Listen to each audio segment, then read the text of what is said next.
now I'm back again. I think it's almost time to start the show. Let's check the levels though. I don't think we did that shit. Where the levels at? The levels is good. The levels is good. What a boy. Alright, let's see if this shit is good.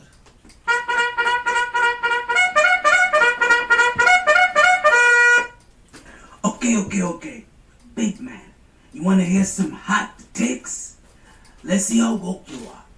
You know something about podcasts? Yo, dígame. You kidding me or what, man? I got these 3 drunk uncles with a sports podcast. They say they got fire takes, pure fuego. You find them wherever you listen to podcasts at. If it's what they say it is, you like and you subscribe. Listen, like, and subscribe, yeah. You know how to call into the show?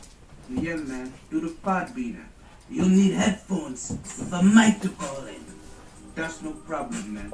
They'll also be at Sharky's, 8:07 p.m. on the first Wednesdays of the month.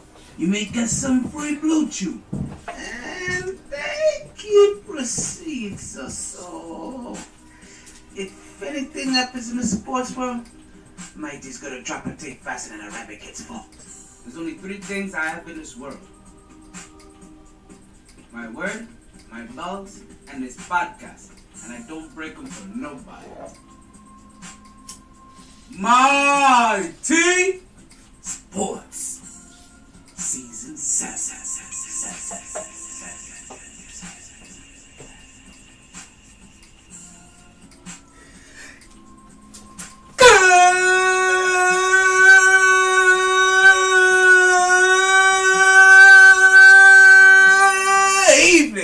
And welcome back to the MyT Sports Podcast. I am your host, the one and only Untitled Chapter, aka Mr. Take That himself, aka the Brooklyn Buzzsaw, aka the One Take Wonder, aka Mr. Energy himself.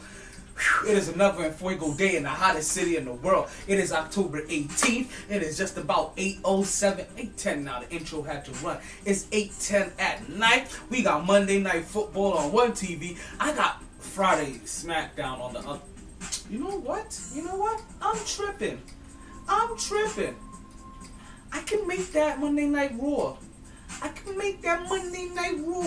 I was going to turn the Islanders game, you know what I mean? But we got some Monday Night Raw going on in the background. We got Monday Night Football going on in the background. We about to get it on and popping. As you guys know, it's always going to be a big show coming up for you. It is October 18th. You have no clue how many things are right around the corner. You realize Halloween is 13 days away, and I damn near have every piece of my costume together. And if you guys know how I like to do my costumes, it's about to be a party. I'm wildin'. I'm sorry. I'm sorry. Please forgive me.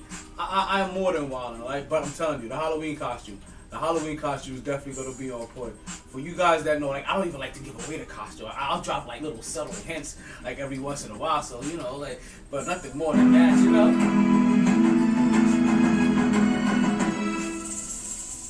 Wakanda forever. You know what I mean? I may drop some subtle hints here and there, but overall, I ain't gonna tell anybody until the time like you see the costume when everybody, like you see the costume or you find out what the costume is when everybody else find out what the costume is. And every year, you know, so fun, every year people like, hey yo, so what you thinking about being for Halloween? I'm like, yo, I got a couple of things in the working. And I sure don't tell them, like, yo, I got a couple of things from anime currently in the work. I still got an anime costume that I'm still piecing together. I got some Wakanda shit. I got some superhero shit. You know what I mean? Like, I got some things in the working. And just know that I'm glad that I was able to grow to here, because things are gonna get real fun in the years to come. You guys make sure, because as the year gets longer, there's different things I'm gonna be able to play around with. You understand? Like one year I may go as thou shalt not pass. You never know. It's like we never know what we're gonna talk about here on the MyT Sports Podcast. We have new NBA champions to go with. Whoa, back it up. Remember how we did that the last time? Can I get that again? Think I can get that one more time? So, we have new NBA champions to talk about. We got Jared Goff being called out. We got Cam Newton being vaccinated. We got the NBA season started tomorrow. We have New York basketball is back, baby.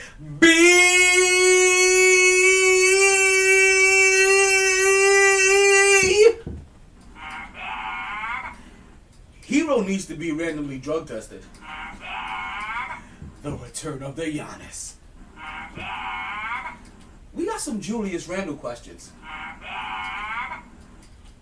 Apparently, Rodgers has an ownership in it. Has taken ownership in a franchise. More on that to come. Will the real CP3 please stand up? Lower then! Lower then! Lower then! Lower then! So, you guys already know how we do this podcast shit, right? They said we was gonna have highs of 82, lows of 70. Current temperature right now is just about 78 degrees. It is lovely. I'm here in another place that they already had to turn the heat on.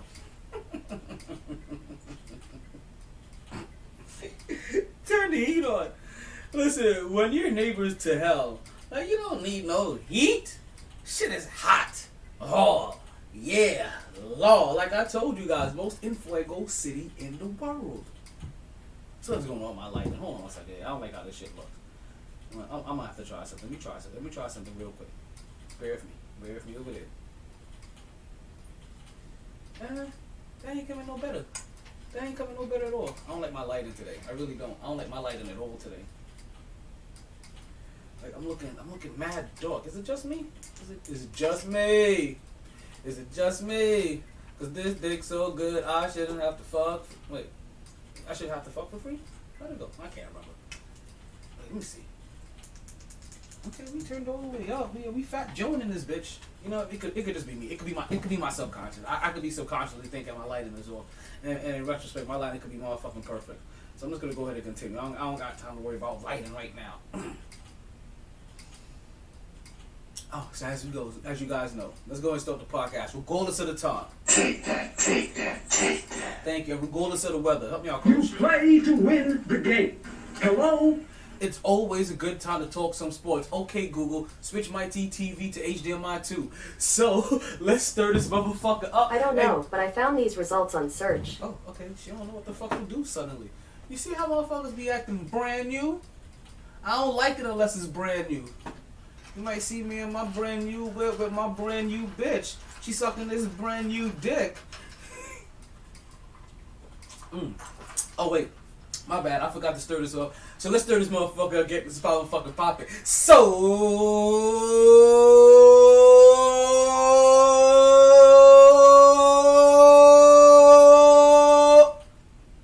let's start talking. Woo! Back at it like a sports fanatic. MyT, Big Hovey in the building. Sports.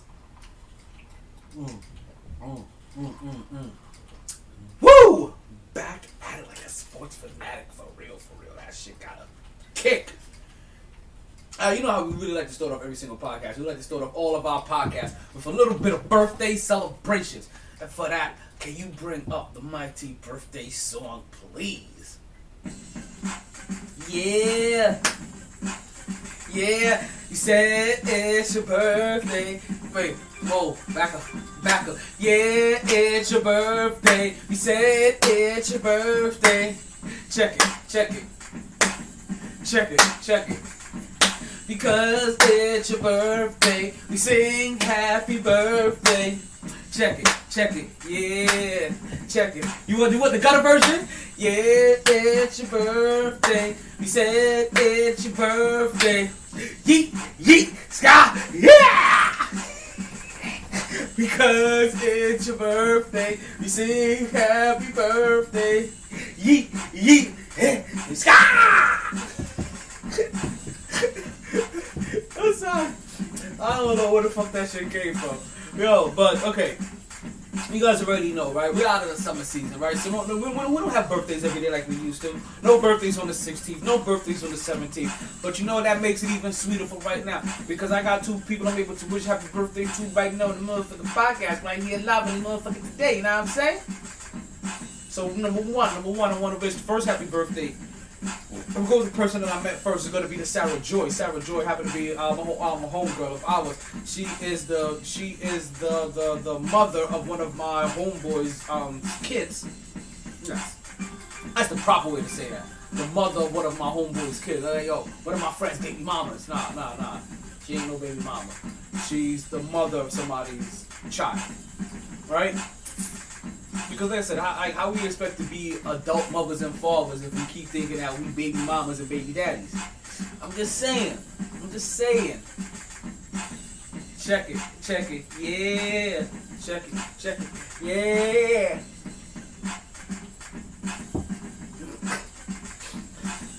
Alright. So I want to say happy birthday to Sarah Joy. She has a birthday today. And also with a birthday today happens to be the amazing Samuel Conner. Right now Samuel Conner, I can't remember. You know what? Shame on me.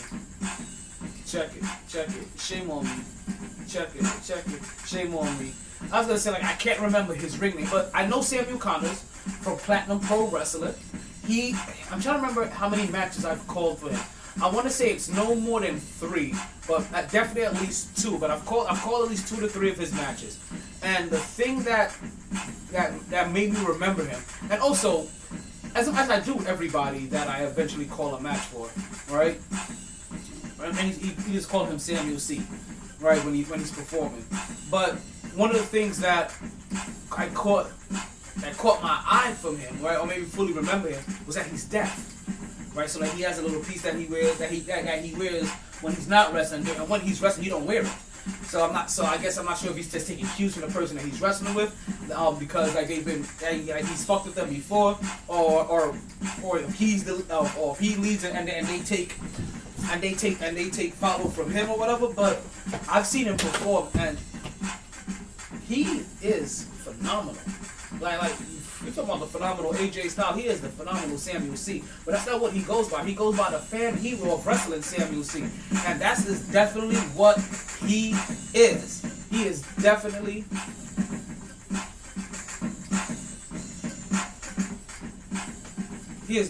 a fan favorite and a fan hero.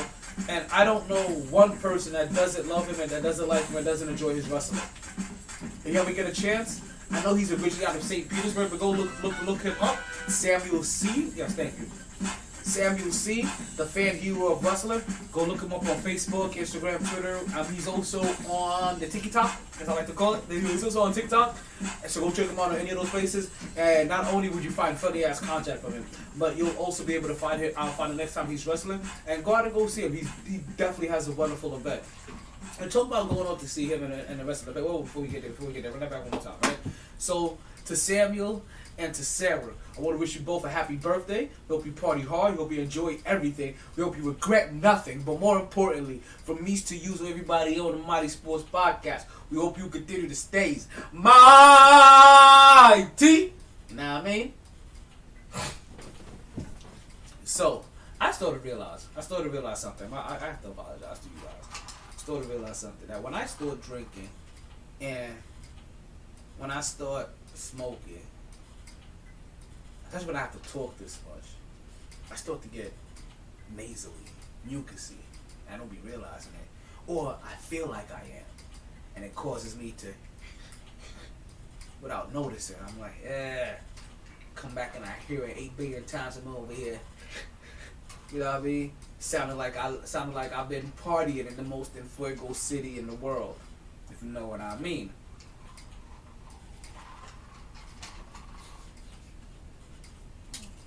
I want to wish them all a happy birthday, right? I want you also guys to remember where you like this. I told you guys where you can find Samuel C. Remember where you guys can find the podcast at. By now, I have updated almost about every single site that I had that you guys can be listening or watching at, because it currently stands. So if you look in the bio, you should see a link to my link tree. I was trying to find another word for link, but you should see a link for my link tree. And what that link tree will do, it'll go ahead and direct you to everything MyT Sports. Whether that's my Facebook, my YouTube, my Twitter, my TikTok. It could be any affiliates or any programs that I'm currently sponsoring. So right now, excuse me. Right now, I definitely believe that who's up there so far? Who may be up there? the Get Upside app is up there, right? So you can find the link to my Get Upside app. And if you guys know what the Get Upside app is, like with the Get Upside app, you can save yourself money on gas. So what happens is that it gives you like 11 cents back on a gallon or some shit, like, 15 cents back on a gallon, 25 cents back on a gallon, for back on every gallon of gas that you buy. So you get that cash back, and then you just go ahead and cash that out. Basically, what I'm gonna do this year, the first $50 that I earned from that, I am going to utilize that to pay the women for my fantasy football team. That's gonna be how I come up with their prize money, from me already driving around and buying gas.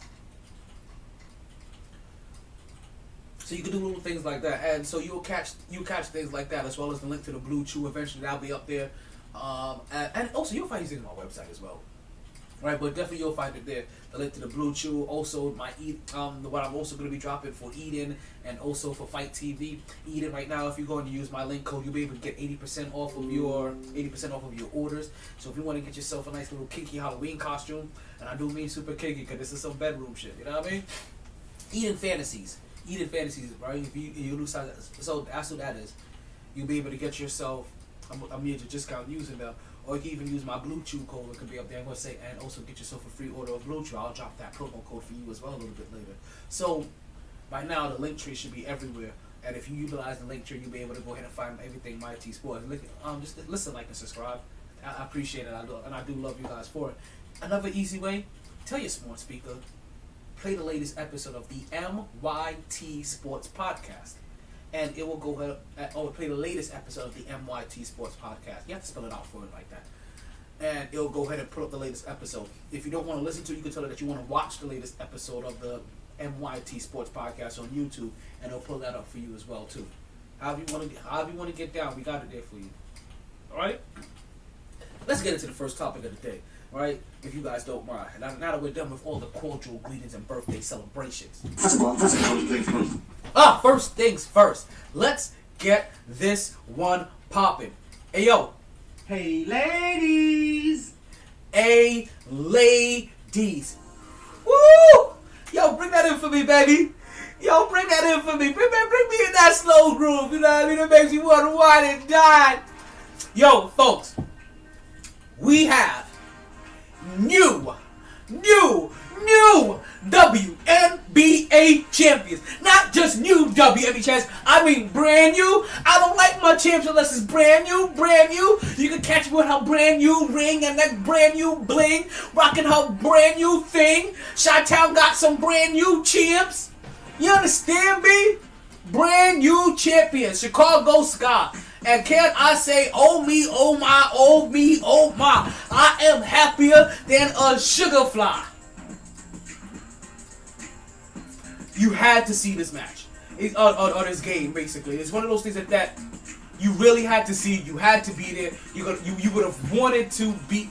You would have wanted to witness it as it was happening. And it had. And I'm telling you, this is how you know Thanksgiving is round the corner, B. Like, this is how you know all that shit is right there, because we had all of the fixings. My bad, I thought I was coming in a little hot. We had all of the fixings available to us in this game. I'm talking about we had a major lead, we had a run, and then we had the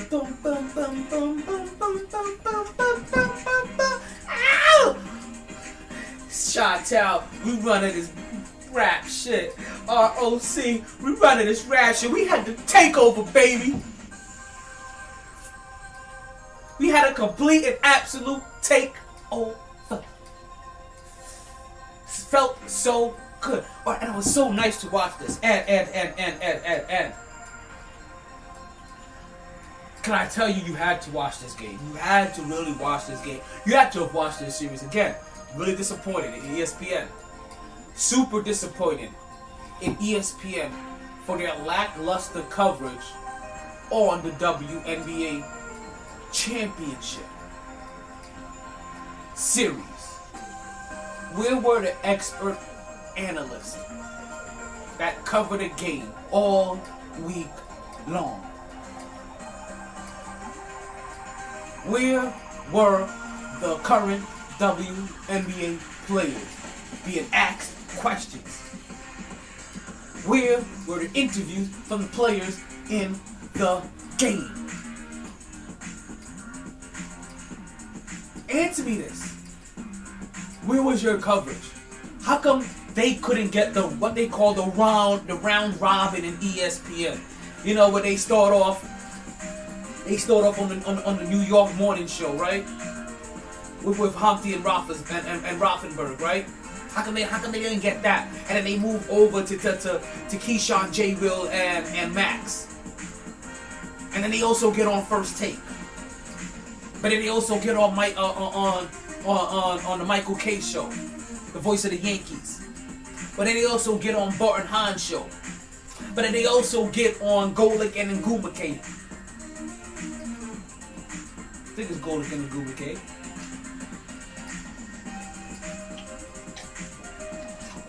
Like, how come that wasn't happening? So, shame on you. Shame on you, ESPN, for not having very, what I consider your very lackluster coverage, baby. Like, very, very lackluster coverage. And I want you to understand, like, you have all the resources available to you, and yet you decided to give them the most shittiest coverage whatsoever. And I don't mean television, like, you put them on ESPN, you had the game on, but the way that you highlighted them, the way that you talked about them, the way that you advertised them was so lackluster. It's basic. You advertise them basically with the same budget that I have to advertise them.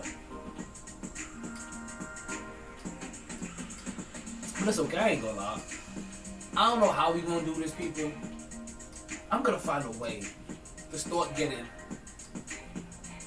either WNBA or women athletes on this podcast on a continuous basis to give them a motherfucking platform. Now, I ain't gonna lie. We may have to change out of the home studio for that. Or get a better space for in the home studio for that, because I don't want anybody to get the wrong impression.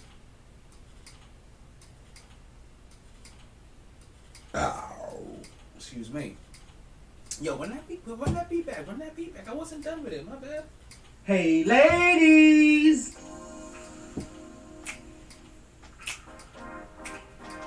Yeah, shit. So they make the hips move. Oh, shit. Now, old school shit make the panties want to drop. Make them want to lower your drawers. If I want drawers. Yeah. They can do what it do, baby. Okay, let's continue. Right? So, before this game even started, right, we're talking about Game 4 of the WNBA Finals. The real CP3, Candace Parker, and I'm really glad. Let me make sure I say that again. Will the real CP3 please stand up? Please stand up. Please stand up. Will the real CP3 please stand up? Please stand up. Please stand up. Thank you. You're far too kind. Hold your applause. This is your podcast, not mine. Thank you. Let me get over to the caller. Yeah, folks, the Bluetooth call line is about to be open in a second. Actually, this is damn near open. Give me 5 minutes. The Bluetooth get in hotline is officially gonna be open at 8:35, folks. In 4 minutes. 4 minutes. I got you. I know what you guys be saying, like yo, you guys be getting my side all the time because I be talking to the IG instead of you. I know. Listen here, I'm sorry. I apologize. Like I don't mean for you to get all jealous and shit. You know, I don't mean to. Like, I don't mean to flirt with other cameras. It's just that like she just be right in front of my face all the time, just showing me what I like. And I'm a guy, and I'm a media, and I'm a media monger. And when I see that camera and them bright lights is the only thing I can do is shine, baby, shine. Like they shined last night in this game. one of the first things that you notice, and let me get back to the real CP3, to the real CP3, to the real CP3, and every time I try to get to my point, I remember about the real CP3, the real CP3. And that was how she spoke to her teammates, right? And one of the things that I remember hearing her say even after Game 3 was how she's been in a lot of Game 4 scenarios, and she's lost them. So, she doesn't want to lose this Game 4 again. She don't want to get back there. She wants to come out of this Game 4 a winner. A winner. And one. Make me you. Right? Like, she wants to win. And she doesn't want to go down Game 4. So I remember that in her press conference. And then you see them come out in Game 4, and it had it all. Like I said, it had it all. One of the first things that was very noticeable was how they were playing Brittany Griner, and that was that. You know what? I'm into it. And that was that Brittany was forced out of the paint. Or forced out of her sweet spot so much. So they forced her to catch the ball out further from the rim. Which also made her had to, work harder to initiate her offense or to get to her sweet spot. Or sometimes it throws off the rhythm. Because when you're in your sweet spot, dribble, shot. Now, when she's pushed off her sweet spot, or pushed off just a little bit outside of that range that she likes, when she tries that dribble, shot, instead of it going, it goes, right? It starts missing. So now what starts happening? Now she gotta over dribble. Now I gotta be dribble, move, dribble, dribble, dribble,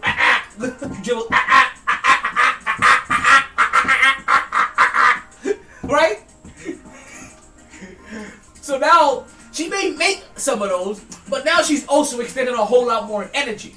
And because they're forcing her so much off her spot, that's even more energy that even when she's like, okay, you know what? I ain't want to go through all that to try to get this shot off. Let me get to my spot, but they forcing off her. So now she got to try to force herself to get to a spot. So all the time she just banging and clanging down the right? It's pure banging and clanging. That's more energy that she's expending. So one of the first noticeable things was how they decided to play Brittany Griner and how they decided to keep her off her spot and make her really work for her points and her position. And like I said, Brittany Griner ain't the only person on this team, right? We all know the superstars.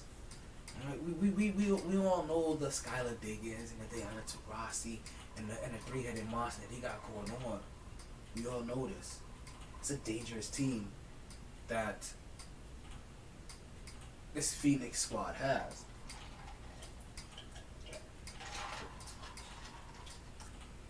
And this is where the WNBA and the NBA has some parallels, right? Where in the... Well, I feel like they can't hear me on... Let me try something. Because I really feel like they couldn't hear me on... Okay, let me shut your mouth. They couldn't hear me on podbean. Okay, I feel like I'm good now on podbean. I don't know what the fuck was going on there, but I feel like they couldn't hear me for shit. And just to give you a quick update with the Buffalo and Tennessee game. We have about 5 minutes left to go in the first quarter. Buffalo has some early points on the board. They have scored, but they were held to a field goal as it currently stands. Tennessee has the ball, and they're trying to work themselves down the field. Let's see. It's 3rd and 6, and I can't quite tell where the ball is placed at.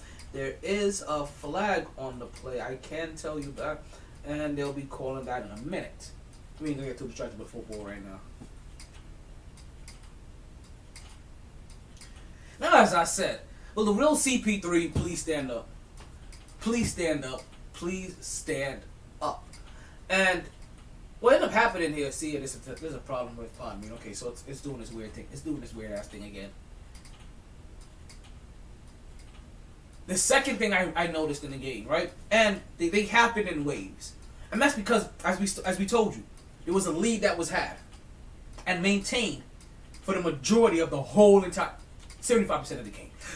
Right? 75, 80% of the game. There was a lead that was held by Phoenix. But like I said, this game had it all. It had a lead, it had a run, and it had the comeback, the takeover in the world. Well, the real CP3 stood up. The second thing I noticed was how Candace Parker continuously spoke to her team. How she continuously addressed her teammates. How she basically kept them calm. And not too far out of the moment. Every time it felt like things were getting a little bit away from them, she would come up with a timely shot. There would be a timeout and you hear her literally coaching on the sidelines, right? She's coaching. She's talking to her teammates. Hey guys, we need to calm down. I still remember this vividly. We need to calm down. We need to, and I'm not quoting her verbatim, but we need to calm down. We need to take it easy. We keep, I feel like we're going for home runs. Like we keep going for home runs. And instead of going for home runs, we just need to put the ball in play. Go for base hits. Just get on base. Just get on base, ladies. Just calm down. And oh my God, the way that she talks. If she ain't a coach, I really know she's going to be on television afterwards, right? I really know she's going to be on TV. So she's either going to stay on TV or she's going to coach. Because good God almighty, like hearing her talk to her team, being mic'd up, I was like, God, yo, I would love to play for this person. I would love to play for this woman. She needs a job. You know how we already have Sue Bird over there? She needs to get into the NBA. Unless she just loves the WNBA so much that she wants to get into she wants to be one of the top WNBA coaches of all time.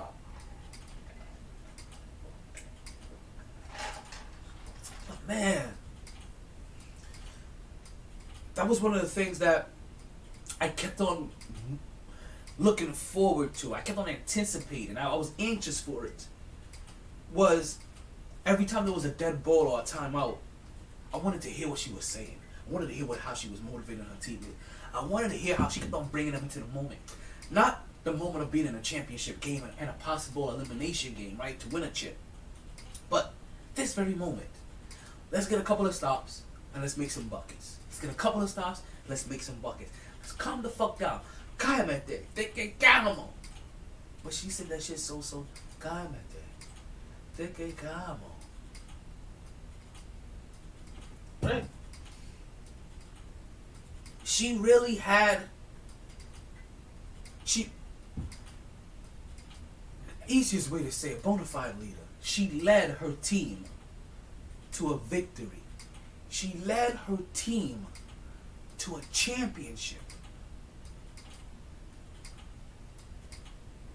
And obviously she doesn't do this alone, right? We know better. I'm not going to sit here and be like, hey, yo, she scored all these points. And hey, yo, she did all these wonderful numbers. And hey, yo, like she dropped... Did she drop 50 on them, right? And she made them bleed their own blood and had them running for the skies, you know, and all that other good stuff. I'm not gonna sit here and make it sound like, nah. But she did her thing. She was a leader. Bona fide double-double. But let's not talk about her leadership so much as the performance of their MVP. To Kalia Cooper, a.k.a. KFC. And we ain't talking about Kentucky Fried Chicken, but if you've seen her and her game, both things are finger licking good. So, I'm sorry. Let me say this so everybody can understand. So good.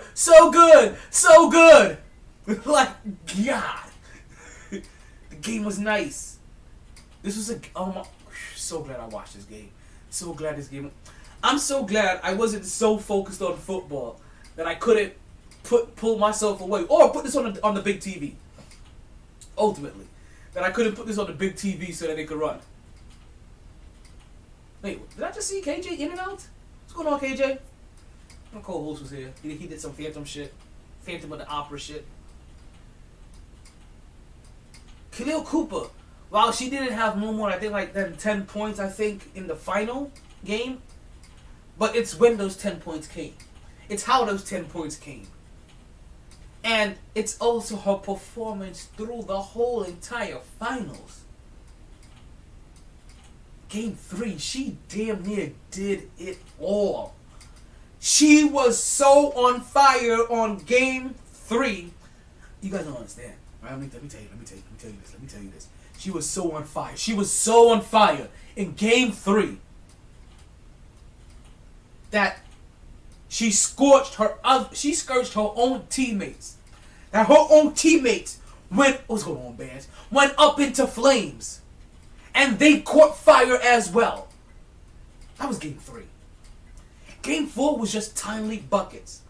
What's that old Ja Rule and Ashanti song? I'm not always there when you call, but I'm always on time. And that's all that matters. Right? She didn't have to put up 20, 30 points this game. She just had to put up buckets when it mattered. And let me guess, KJ, you guys can't hear me on podbean. I just seen bands hop in and out as well. So apparently I'm having some technicality difficulties. I'm gonna keep trying to figure that shit out. Don't worry.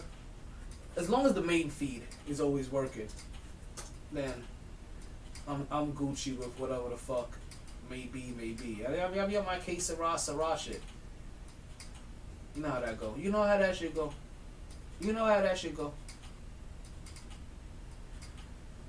Let's see if I can. Yep, see, I kind of knew it because I've been seeing people pop in and out. Hop back in there again. Let me see, because I'm refreshing the page consistently to see if anything will change on that end. But like I said, as long as the feed that I know is that we're going to be using is functioning right, then I'm okay with everything. But come back to Podbean and let me know. Like I said, I'll keep resetting it. If not, I'll start a new feed in a second. And like I said, I just kind of loop and let you guys recognize that shit. So we had the real CP3 stand up. We had KFC be as finger looking good as, like I said, look as finger looking good as her game is. She heated up. And then we had Courtney, C Money herself, Vandersloot. She was out there dishing and swishing all over the place, folks. 10 points, 15 assists in a closeout game. 9 assists, damn near triple-double in a closeout game. It's kind of funny that she ain't get it. Right? You know.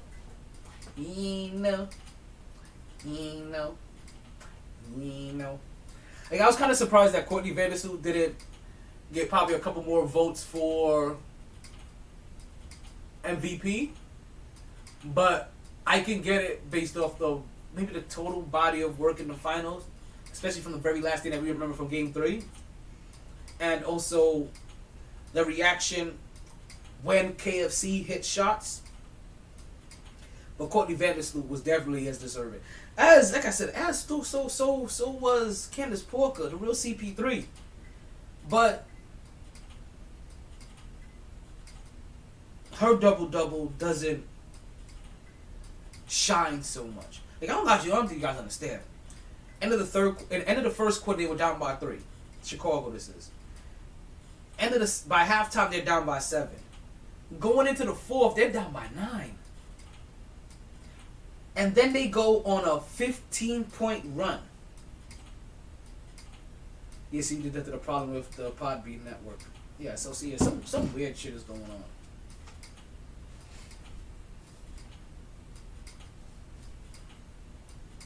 So it tells me that, Cage, I'm assuming that you still can't hear me.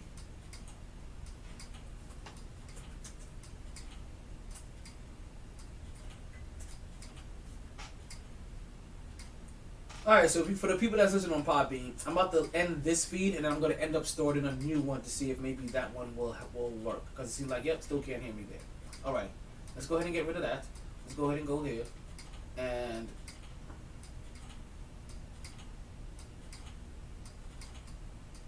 we'll go ahead and get...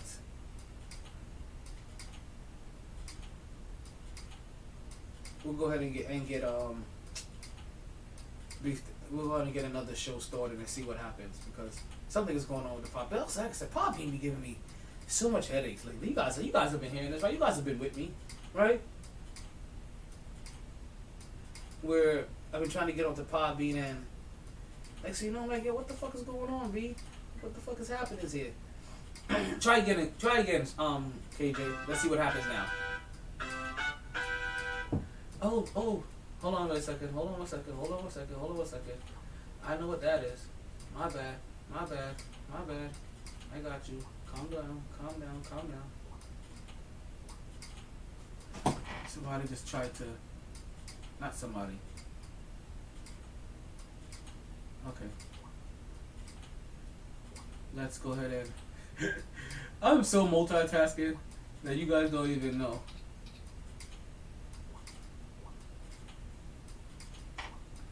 Alrighty, we're back there. We're back here. We'll see what happened. Like I said, I may just have to end. You know what? KJ, come back. We'll see. Like I said, I'm not so worried about the Podbean thing. Like I said, I know how tricky that shit gets sometimes. So apparently the calling line is not working right now. So we'll continue to work on the phone lines. I see that some people are trying to call up and they can't get in right now. And as soon as we get that work up and running, like, we'll let you guys know, we'll continue to work on that in the background so that we can try to get that shit fixed. The same way that basically Chicago got their shit fixed in that fourth quarter.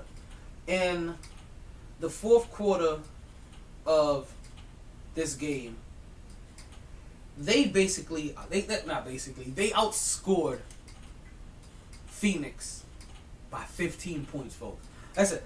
And to only win by 4. So that shows you how every single point, and coming down the line, and coming down the end, how every single possession mattered. Where they realized we can't take any plays off. We can't take... And again. This is where the leadership of one Candace Parker came into play again. Because what do I resort to? What do I remember? I remember her talking to her teammates. I remember her telling them to calm the fuck down. I remember her getting them in the right mental mind frame. Anytime it felt like the moment was getting a little too big or out of line or out of the way for them. That was her. I seen her consistently reel them in. What's going on, Vay?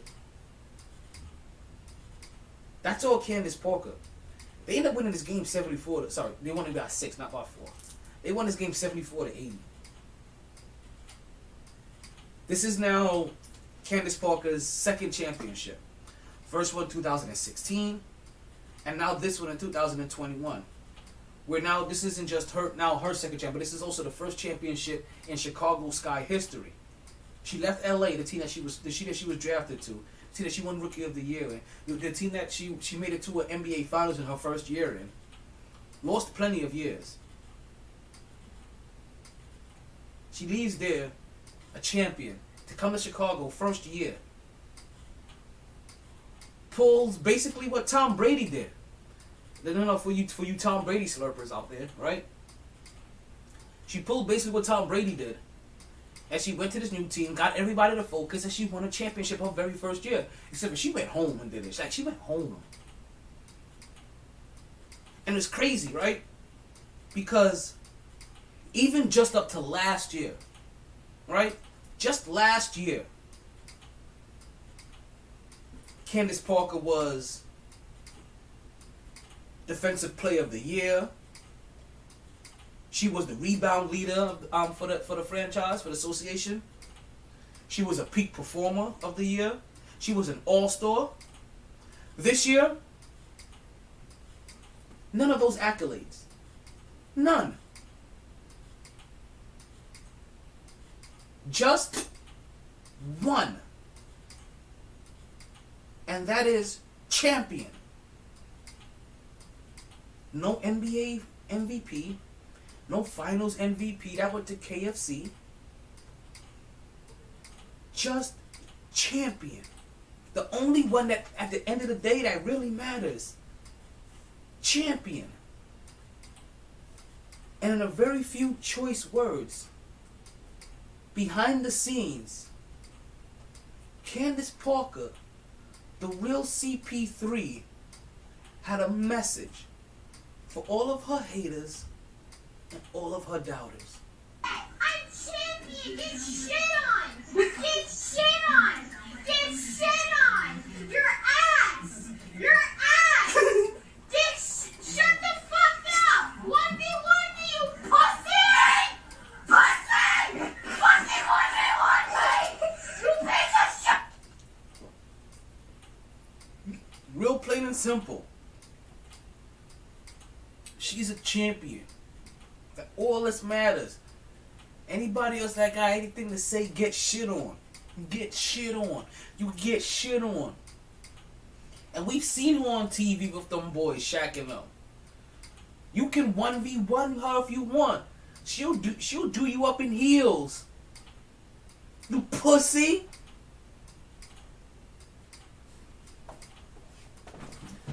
Speaking of doing it up in heels. And, dare I say, pussy. Folks, as you guys know, we have an incredible product at our disposal here on the MyT Sports Podcast. And what that is, folks, it happens to be Blue Chew. What is Blue Chew, folks? Well, if you're watching us on YouTube or any other watchable network, Twitch and shit like that, Facebook, you guys can see Blue Chew happens to be a little blue pill that gives you back your thrill. All you gotta do is open up a pack and then head to the sack. Just a few chews before you do.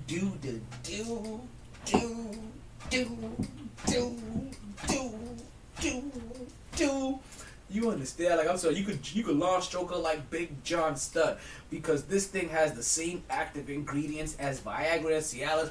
So this is one opportunity that you don't want to miss. She's gonna love how you come through like a champ. Hey, we just talked about those champs. When you Blue Chew in advance, and if you use this week's promo code of DSNH, and I do say this week's promo code because next Monday, you can't use this promo code anymore. You have to get the new one. But I do drop a new one for you guys every week. Don't I stay with that fuego? Give you that fire. Give you that fire to give you the loving that you desire. Shout outs to Sensei Jiraiya. So, she's gonna love how you come through like a champ when you Blue Chew in advance. And if you use this week's promo code DSNH, that's Delta, Sierra, November, Hotel, you get your first order of Blue Chew for free on me. Yes, you heard me correct. The free $99. All you gotta do is use the promo code DSNH. Now, you got to pay for shipping and handling. I ain't got shit to do with that. I just help you get your Blue Chew for free. Shipping and handling is on you. Blue Chew. You gotta check all the boxes once you get this thing. So just chew it and do it. Now, if you guys don't mind, let's go ahead and hop around the league just a little bit, if you please. Now slide.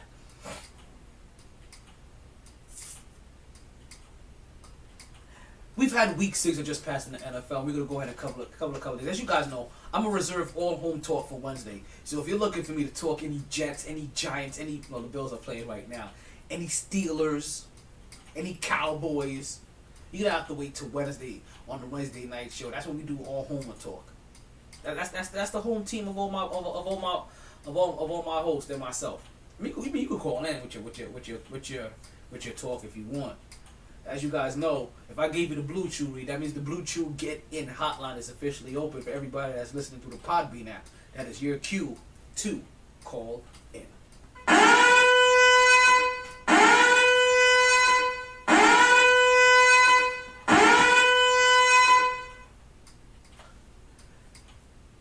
And that also means for everybody else that's your opportunity to move over to the Podbean app so that you can also call it, because that's the only way that I accept phone calls into the podcast. Now let's go ahead and hop around the league for this a little bit. Right?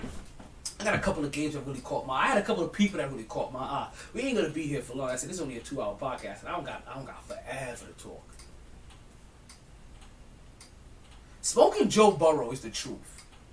That is one thing I've said, but it's also one thing that I'm still learning, because I've said it, but in a weird way, it's still as if I need to be convinced of it. I need to be reminded of it every week. It's like he's still, but also it's only his second year in the league, so you can't blame me. That he still has to convince me that he's the man, right? Or that he's the truth. Even though I come out, I be on here like, yo, but you see it. You're starting to see this growth. I talked about it the week that him and Trevor Lawrence played. And I think I saw it maybe the week before that. You could see that there's a different command and presence that they have behind center. Both Trevor Lawrence and Smoking Joe Burrow.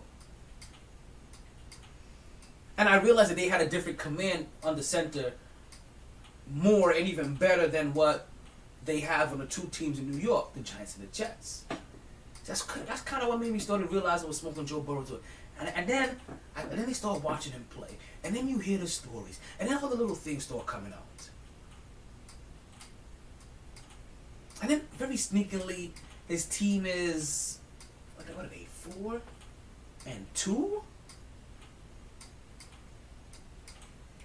Can you throw the standings up on the screen for me, if you don't mind? No, the standings. Just let me know when you have that up. So he has his team like 4-2. Okay. And you start to realize that not only is it the truth, that he kind of sneaky good, and you realize that command that I'm seeing isn't my eyes playing tricks on me. Because you know which quarterback we weren't prepared to talk about this year in that division? The Cincinnati Bengals. We were more prepared to talk about gasp. Sorry, I just realized that for once in probably God knows how long I didn't load something up. But we were way better prepared to talk about Baker Mayfield and the Browns. Cleveland! This is for you! Over any kind of talk that we were ready to have about Joe Burrow.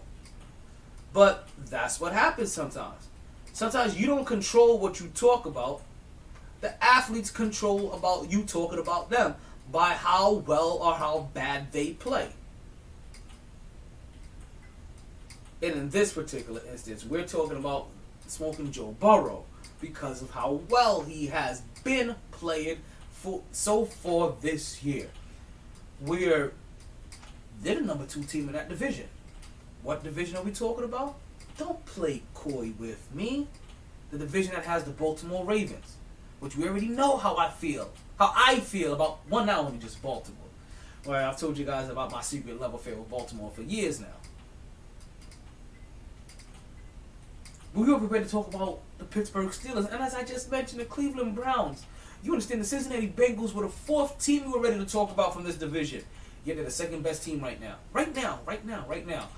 And who knows if they stay that way.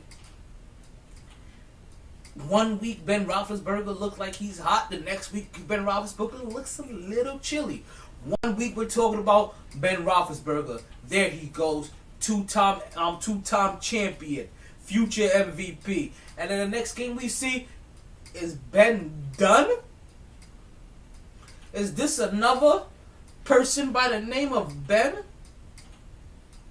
that may possibly out in our great state of Pennsylvania?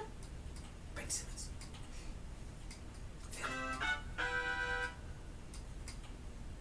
Like, we're wondering about, what did Natalie send me? Like, that is a real thing.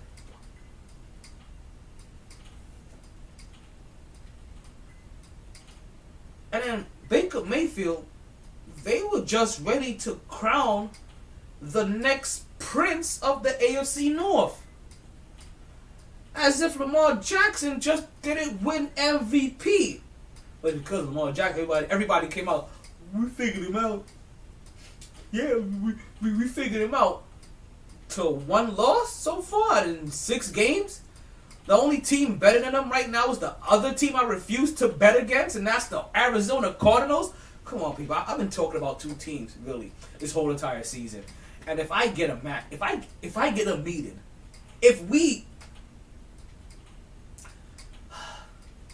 I wonder what the odds are to put down for a meeting between Arizona Cardinals. Wait, let me make sure I say this right. No, that won't happen. Yeah. Arizona Cardinals and the Baltimore Ravens in the Super Bowl. What will be the odds? Because if I could bet $10 to win a G,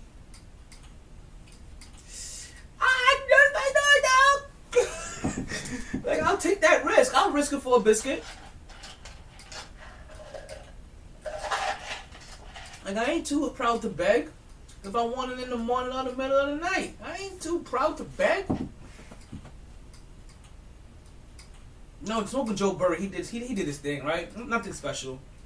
19 for 29, 271 yards, 3 touchdowns, 1 interception. We saw Joe Mixon and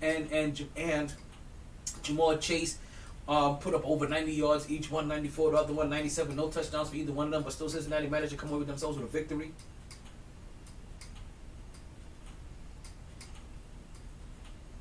Smoking Joe Burrow has a winner's mentality, and he has been one of our favorite quarterbacks in the league. One of our favorite quarterbacks since the moment he was smoking that cigar, and we deemed him with the nickname Smoking Joe Burrow because we are starting to see how hot he really is. And speaking of LSU, was Smoking Joe Burrow LSU? Yeah. Speaking of LSU.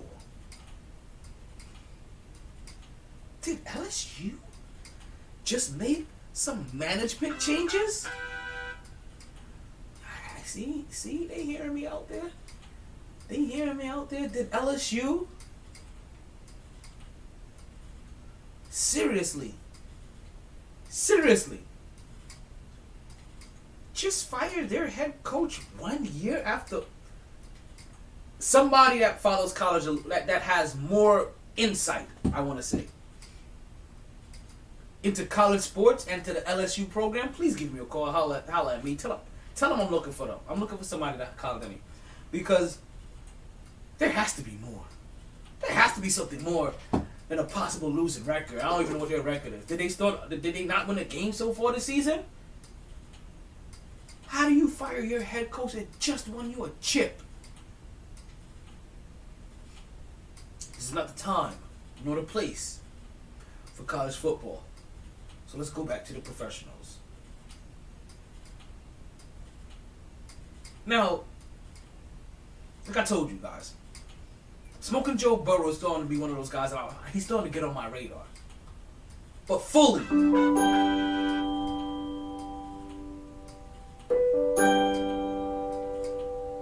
There's a reminder for Talon. As you guys know, that reminder, folks, 9:07 p.m. At this time of night, right? What we do is something that was started by my co-host, the 21 Mark Salute, right? All right? Born in the 1900s, not 21 Mark Salute. And what he did is that he started something called the 21 Light Salute. And with this 21 Light Salute, what we do is that we flicker our lights 7 times for everybody that has been affected by COVID-19. For all those in the struggle, for all those going through it, for those that went through it, still going through it, those that lost individuals, those that almost lost everything.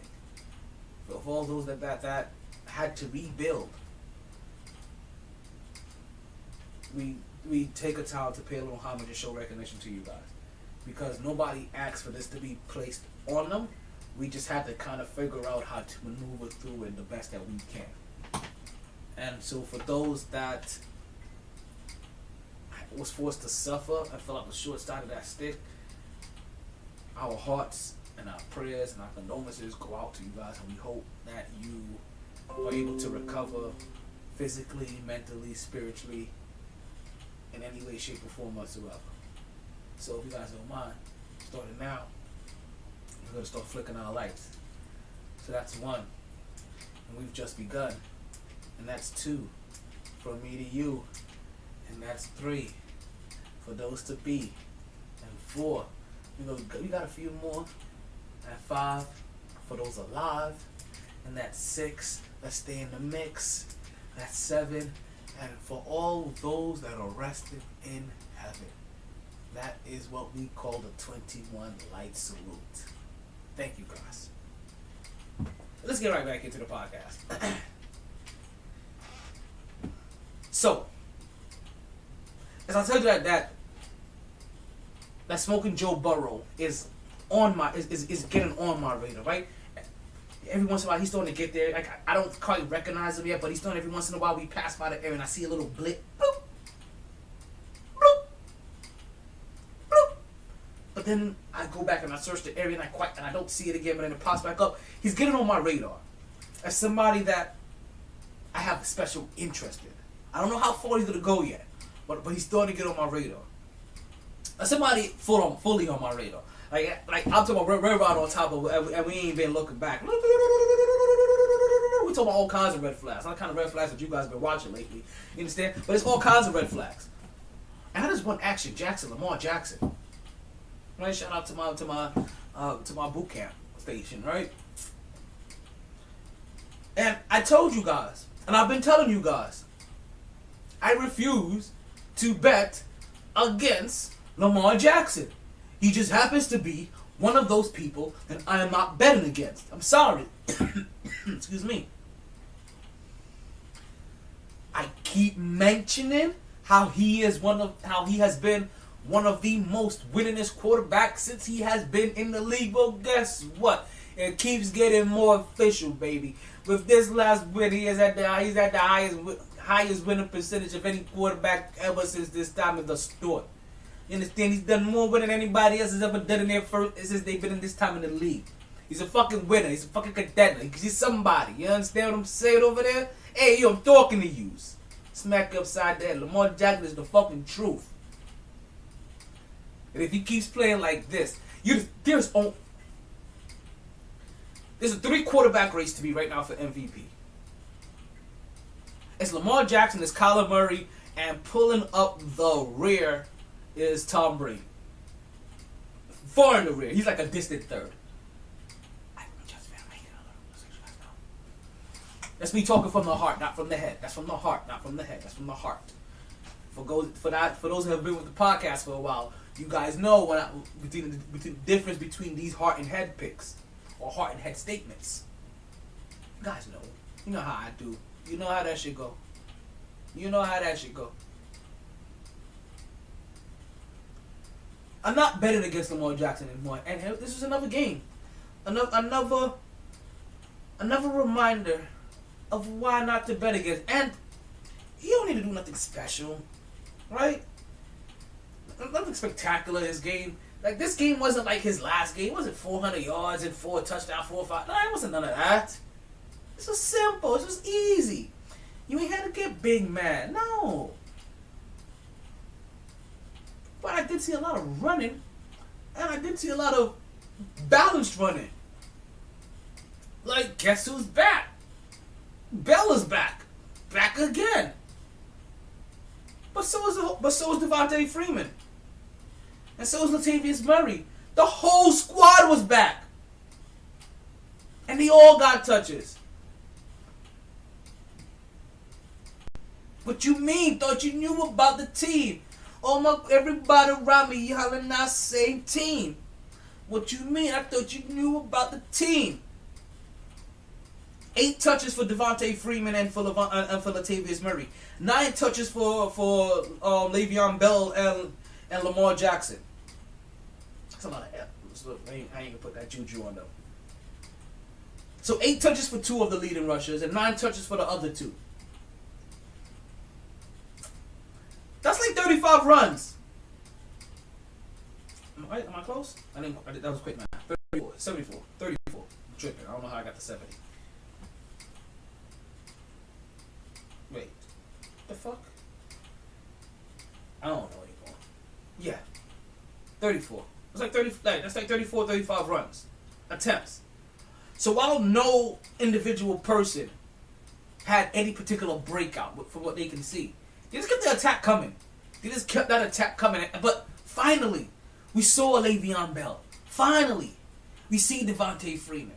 We've seen Latavius Murray already. I guess they figured a weird way, you know what? We have to take this a little bit off of our quarterback if we're going to try to keep him through this extended season, our new extended season. But also, these guys may have to take a little bit of time for them to get right, to get into the system, get acclimated. Maybe they weren't ready to Baltimore standards. And Baltimore got some standards now. We all know them.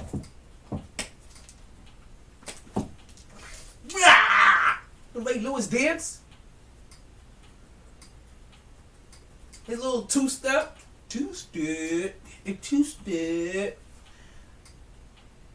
Maybe they had to get acclimated. I don't know, but they're finally there. And if they're all there now to give you what's going to be 4 different running styles, how the fuck are you stopping Baltimore? And I don't care. Until he shows me more consistency, I will continue to call him Bollywood. Bollywood. Brown. So if they continue to get a good rushing game out of all of their rushes, right? The 3 running backs and Lamar Jackson himself. And Bollywood is going to start being consistent and start holding on to his balls like somebody, like a gangster on the wall in the club. Then they may actually... I am telling you right now, and it just popped in my head, this podcast, so I'm sharing with you guys fresh and brand new. I would love to see a Super Bowl with Arizona and the Baltimore Ravens. I would love to see it. Love to see. Like, you guys know my co-host KJ, right? You know how he gets down, right? Like, this ain't one of my things. This is one of his things. But in his own words, hey yo, KJ, tell him you don't want it? Okay, whatever. He wants to keep all this to himself. You can't tell him one time for me? Like, just one time for the one time? One time for the one time? He's tripping, guys. I don't know what's going on. But we'll get things right. But as my co-host KJ would generally say, right, this is something that he loves to... Love to see it. Love to see it. Thank you. Wait, I think I'm back up. I'm back on my podbean now. Just to let you know, I got all those kinks worked out. I can see people popping in there, and they're actually staying. So, because before if they couldn't hear me, they would have popped in and popped right back out. So the fact that now they're actually sticking, then that means that shit's back up and popping. So yeah, I'm not like Lamar Jackson. I would like, and Kyler Murray, 2 individuals I would love to see play against each other more than anything else in the Super Bowl. I don't care what the fuck they gotta do. Kansas City is looking like they can be got, right? And Baltimore, we got them one time this year. Tampa Bay, we know they're looking firm, but if you're gonna have to prepare yourself for a shootout with Tampa Bay, Arizona ain't that far off. They got AJ Green. They got DeAndre Hopkins. They just picked up Travis Kelce. They're getting names out there. And granted, I said AJ Green ain't number 1 anymore. But when AJ Green is going up against number 2s and number 3s, you know what? Sorry, not Travis Kelce. Zach Ertz. I was just thinking dominant tight ends. When when you start going up against number 2s and number 3s, who's to say that AJ Green can't dominate or lead a game in receptions and yards on a team that has D-Hop? And then you add Zach Ertz to that again. We know he may be get a little long in the tooth in sports years, but if you put him again in that lineup, and again, it's all about 1-on-1s and matchups. Who are you gonna double team? Who are you gonna put the help on? And we're talking about, damn, I'm telling you right now, I am really vexed. Yo, I don't care what happens. Larry Fitzgerald has not put in his papers yet to resign. He needs to come back to this team. Because you already can't help anyway. You can't say anybody. And you're talking about a lot of big bodies and a lot of skilled hands. AJ Green, D-Hop, Ertz. That's a lot of big bodies for a little quarterback to throw to. That's a little man with a lot of big problems. And a lot of big problems that he is more than happy to have. Speaking of little man with big problems, did you guys see that coin toss yesterday with Russell Wilson standing beside Big Ben Roethlisberger? I'm just saying. Like, I kind of want to see now Kevin Hart and and Russell Wilson stand next to each other now.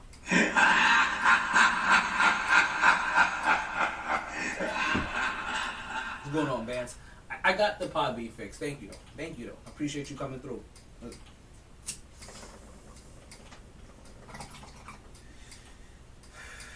So as I said, I'm not going to get up against him at all.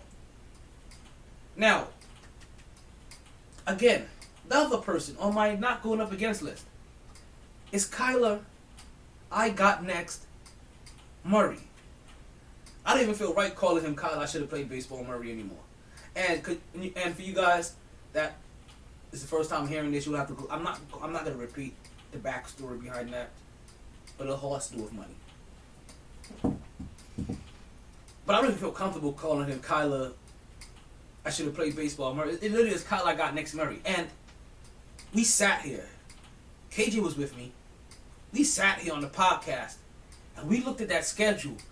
And we said to ourselves, he can win 8 to 9 straight games to start the season. Here he is 6 so far, in the bag. Knocking them down like Scooby snacks. Eating up yards every single game. You don't believe me? Yakety yak, don't talk back. He gets that shit. 20 for 30, 229, 4 touchdowns, no interceptions, 4 fumbles though. 4 fumbles? Like, I expect 4 fumbles from Baby Hand Jones up in New York. Not from you, Kyler. But the fumbles didn't really resort in losses. That's one of the good things that happened there, right? And it still managed to get the biggest stat that mattered, and that was the W, as they would beat Cleveland 37-14 in one of the many blowouts and beatdowns that occurred this weekend. Cleveland! This is for you! And now we got, you know what? We'll talk about the pastry chef later. Right? We'll fully get into the pastry chef a little bit later. Because now the pastry chef needs to get... We'll talk about it. I don't want to go deep into it. Now, we talked about a lot of young guns in the game, right? We talked about a lot of young guns in the game. We talked about smoking Joe Burrow. We talked about I'm about that action, Boss Jackson. Right? We talked about Kyle I got next Murray. But we had an OG in the game. We had an OG in the game. Like that OG Platinum Kush I've been about. We had an OG in the game that came out there, and this was one time where he couldn't take his own advice and RELAX. I don't know if you guys have heard, but very recently, Aaron Rodgers has become a part owner, has bought stake into the Chicago Bears. Because at the end of that game yesterday, he's like, I owed you. I've always owned you. That's basically saying, you a bitch. You still a bitch. You always gonna be a bitch. Like, it's like, I own you. I've always owned you. Like, what? How much percentage did you? Like, you a bitch? Your daddy a bitch? Your whole family, like, you come from a whole line of bitches. Like, goddamn, Aaron. Hey, A-Rod. We know you. At this point in time, you are old Billy in the game. You're a bad man. But jeez, must you be so rough with them? Chicago don't got a pot to piss in anyway. If it wasn't for the WNBA championship and that celebration that was going on in Chicago yesterday, Chicago would have nothing to celebrate yesterday. Because the ass whooping that their Bears took by that bad man, Aaron Rodgers, would have put anybody into depression. And it's not by chance that the rapper was at the WNBA game instead of the Bears game. Because he wanted to be happy, but also he's been there this whole series. I know we were talking WNBA, but let me back up that little Brinks truck a little bit. Boop, boop, boop, boop, boop. Right? Chance the Rapper was at every single solitary. I know he was at the finals games. I don't remember he was, but I want to say, he's been there. Playoffs, finals, he's been there. Showing face, clapping, not rapping, he's been there. He got a chance to go to the back of the locker room with the ladies and pop some champagne. They all Kelly'd him. Champagne showers. Right? But we understand, like, Aaron Rodgers. Can we give a Golders blessings real quick to Aaron Rodgers and the things that he do, and the sound bites that he provides us every 2 to 3 weeks, just to remind us that, you know what, he may try to seem like he ain't about all this attention, but he wants every single bit of all this attention. He wants it all, and also, we shove a mic in his face every 2 seconds that we can try to get a sound bite from him, and he gives us exactly what we want.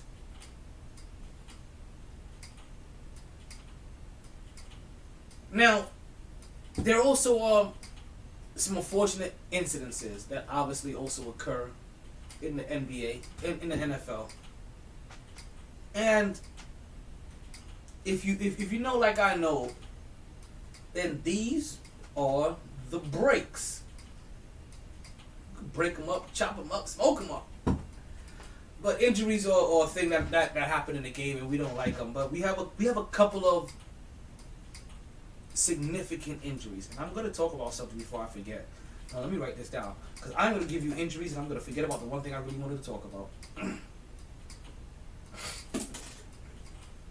So, one, we have Kareem Hunt, right? Again, he's still going through that calf injury, even though whatever's going on with his calf. This time he got him taken out the game, and I remember he came out on the stretcher. Before this game started, he was a possible or last minute. He had this injury going. He had something going on with his legs anyway. So he was always kind of questionable and possible. Oh, I thought that was somebody else. He was always questionable and possible when it comes to this game, and then it looks like he just took that wrong step or that wrong bounce and ended up being caught off in stretcher. I'm kind of upset myself because that's my running back. That's my running back. And when I see him get carted off on a stretcher, it hurts.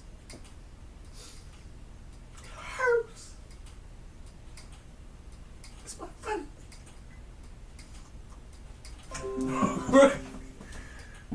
So luckily that for me and my running back scenarios in fantasy football is that Christian McCaffrey is still going to be out a couple more weeks, what allows me to use Chubba Hubba a little bit longer. Now, glad I didn't forget. We had Sunday night game. And I'm not going to talk fully about this game because it involves Pittsburgh in a weird way. So I'm not going to talk highly about this Seattle and Pittsburgh game. Pittsburgh, home team of one of the hosts. So that's a Wednesday podcast. But I do want to mention, have you guys seen this Twitter beef between DK Metcalf and Shannon Sharp? Where Shannon Sharp calls what DK Metcalf did selfish and a dumbass play. And the one thing I will tell you is that towards the end of the game, there's a play where the clock is getting really close to running out, and every moment, every second matters.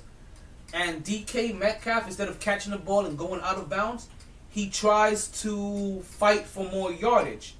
In his attempt to fight for more yardage, he fumbles the ball. They punch that ball out, which wastes more time. They have to burn some extra shit, like yada yada yada.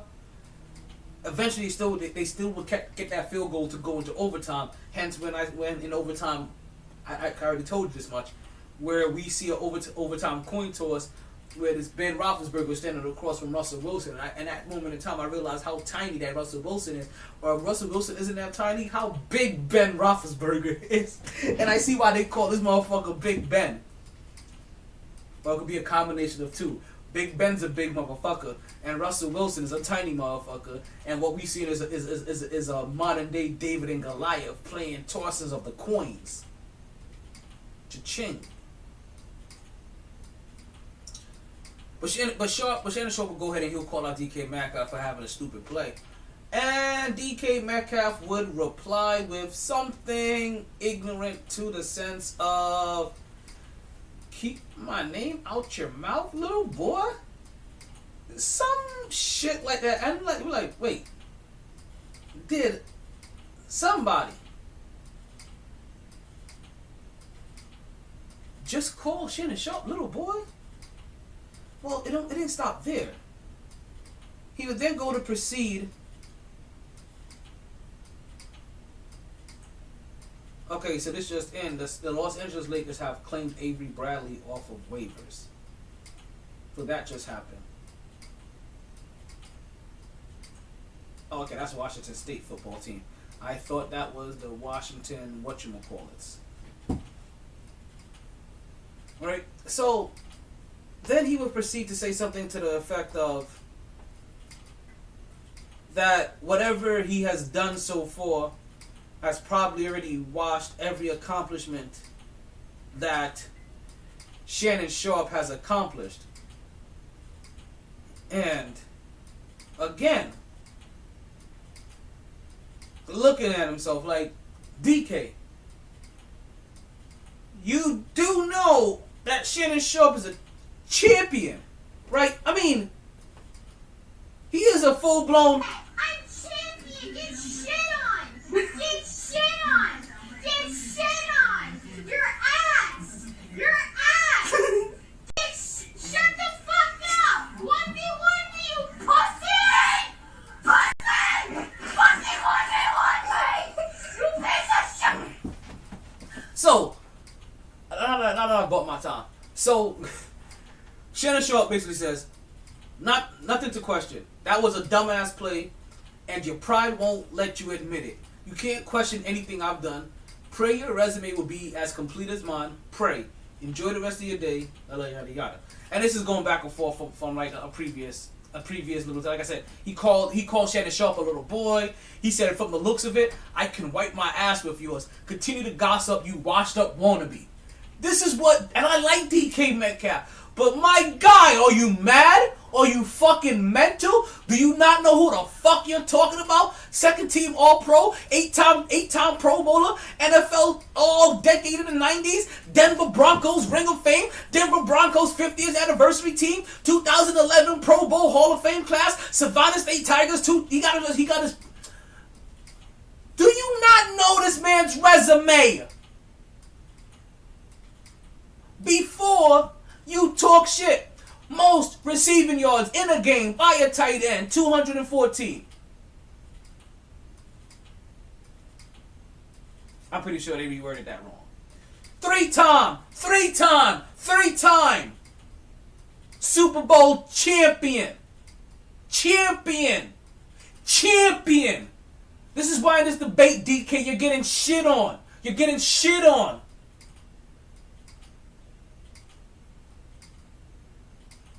Back in his day, they would have moved you to tight end, and we've seen how you feel about being roughed up. We've seen Ramsey punk you a couple of times. Like, don't, come on, man. You know what? See, this is one of those things where I'm thinking to myself, they must not really watch sports before. Like, they just played sports coming up. Maybe he may be one of those people that didn't watch sports, you know, as a kid growing up and coming up in it. Because to say that about, he must have thought he was talking about, he must have thought he was talking to Skip Bayless. Or me. He must have thought he was talking to one of us. But the shit. Oh, he must. You know what? He must have mistaken Shannon Sharp for Stephen A. Smith. That's what it was. You know, even sometimes other black people look alike, right? And they both are black. They both loquacious. They're kind of loud, right? I can get it. They probably mistook the two. They probably did. Shame on you. Either way, you look like a damn fool. DK. Seriously. He had the gall, the audacity to say, I can wipe my ass with anything that you have. Really? I can wipe my ass with yours. Continue to gossip, you washed up wannabe. Stop questioning me, little. That's what he said to him. Stop questioning me, little boy. Little boy? You know what? That's something I need to pull up. Hold on. What was Shannon Sharp's weight? Right? Hold on 1 second. What was Shannon Sharp's playing weight? 228 pounds, 6'2". DK Metcalf playing weight. 6'4", 235 pounds. I'm sorry. That's not really that much of a difference for you to be calling a Hall of Famer little boy. This is one of those moments, he needs to respect his elders. Like, that's it's plain and simple. He needs to respect his elders on this one. I don't like pulling that card, but he needs to respect his elders. You need to know sometimes who you're going into battle with before you say the shit that comes out of your mind. And take it from a person that talks a lot of shit. But you have to have some kind of way to maneuver your words to at least make it sound believable when you say shit like that. But for this, DK,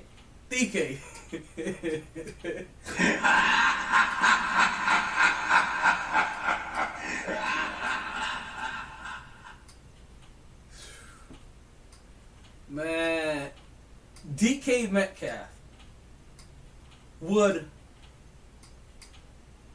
be lucky if he had a career, and we think he's pretty nice. Let's not get it twisted. We think DK Metcalf is pretty nice. But he would be lucky, and let's call it fortunate even, to have a resume half as nice as Shannon Sharpe. He would be fortunate if he was half as relevant, notable, or important to his position as Shannon Sharpe is. He would be blessed if he was half as relevant to the sport of football that Shannon Sharpe has been. Like we said, he is very early in DK Metcalf's career. But if he had half of Shannon Sharpe's career, it would be a blessing. So for him to call him little boy and to think that he can wipe his ass with him, lets you know that he has no clue of what the fuck he is talking about. And everybody in the whole entire sports world that has heard you speak, that have seen your tweets, is looking at you literally sideways and cockeyed with the crooked mouth like, what the fuck is this dude talking about? Because you're sounding pretty dumb as hell. He said this was a dumbass play. And then you go on Twitter and you double down with some dumbass comments. This isn't your first dumbass play, DK. We've seen you release the ball into the end zone on the 1 yard line. It was a dumbass play. You were supposed to catch the ball, go out of bounds. You had the out of bounds. Yeah, what happens? Tick, tick, tick, tick, tick, tick, tick, tick, tick, tick. Because you want to dance. And what happens when you start dancing on motherfuckers that late in the game? You get punched.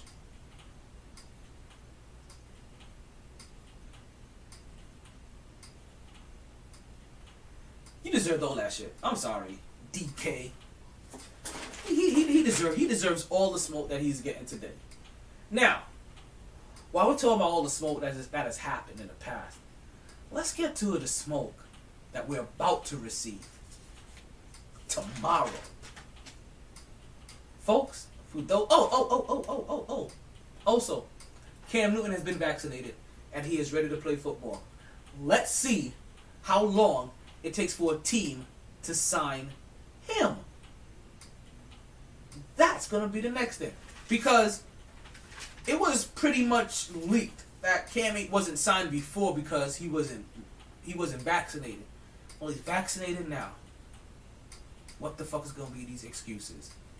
As quarterbacks are falling left and right. Wait, did I tell you guys? Kareem Hunt, down, calf. Dak Prescott, he's getting an MRI because he got a calf injury, right? We have your pastry chef, Baker Mayfield, right? He's going out with his non-throwing shoulder.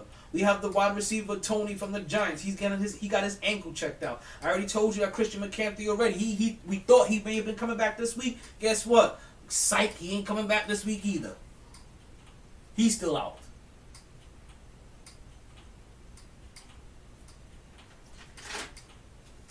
So, Cam Newton's out there. I mentioned at least one quarterback. I know we know he's not going to Cleveland. We know he's not going to Dallas. But there's some people missing some quarterbacks. Let's see what starts to happen out there. Let's see if Cam Newton don't get that ring-a-ting-ting. And we all know that Cam Newton don't care about starting anymore. We've heard him say that too. He's okay being a mentor, being the backup, helping a guy. He just wants to get those checks. However it may come. If he has to be on the cross show, he's now a bench guy, he's okay. I'm willing to do that. If you guys are making me polarized, and that's you interviewing the backup quarterback like you guys used to do Tim Tebow. Sit down and relax. Let him wear his glasses at night so that he can watch tape in his sleep. But the NBA season is still. Oh, girl, give me that horn. Give me that horn. Give me the horn.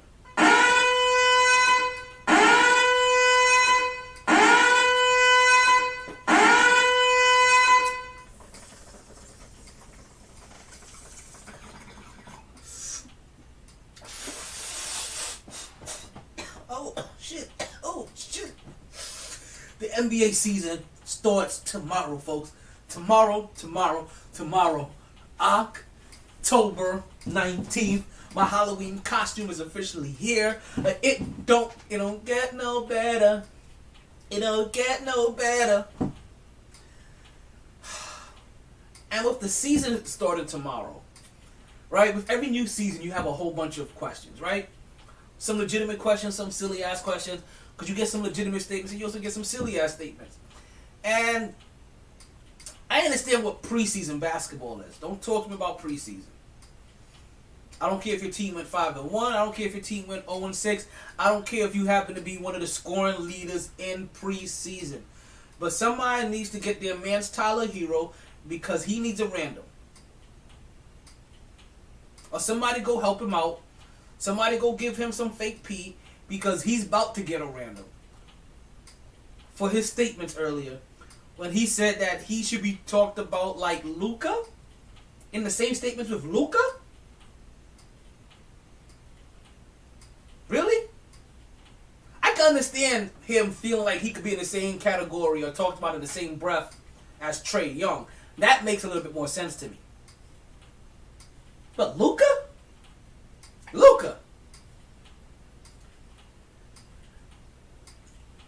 You have to respect supreme confidence at times because that's the only way that these guys continue to get better. We've seen glimpses from Tyler Hero, right? We've seen his shot making, we've seen his play making, we've seen his ability to go to the rim and absorb a little bit of contact. Oh, and Ja Morant. Luka and Ja Morant? I can understand Trae Young. Because he's kind of trash, right? You can understand Trash Young. We can understand him thinking he's in the same category as Trae Young. But the same category as Ja Morant and Luka Doncic? Like, are you mad, man? What's going on, Rodney?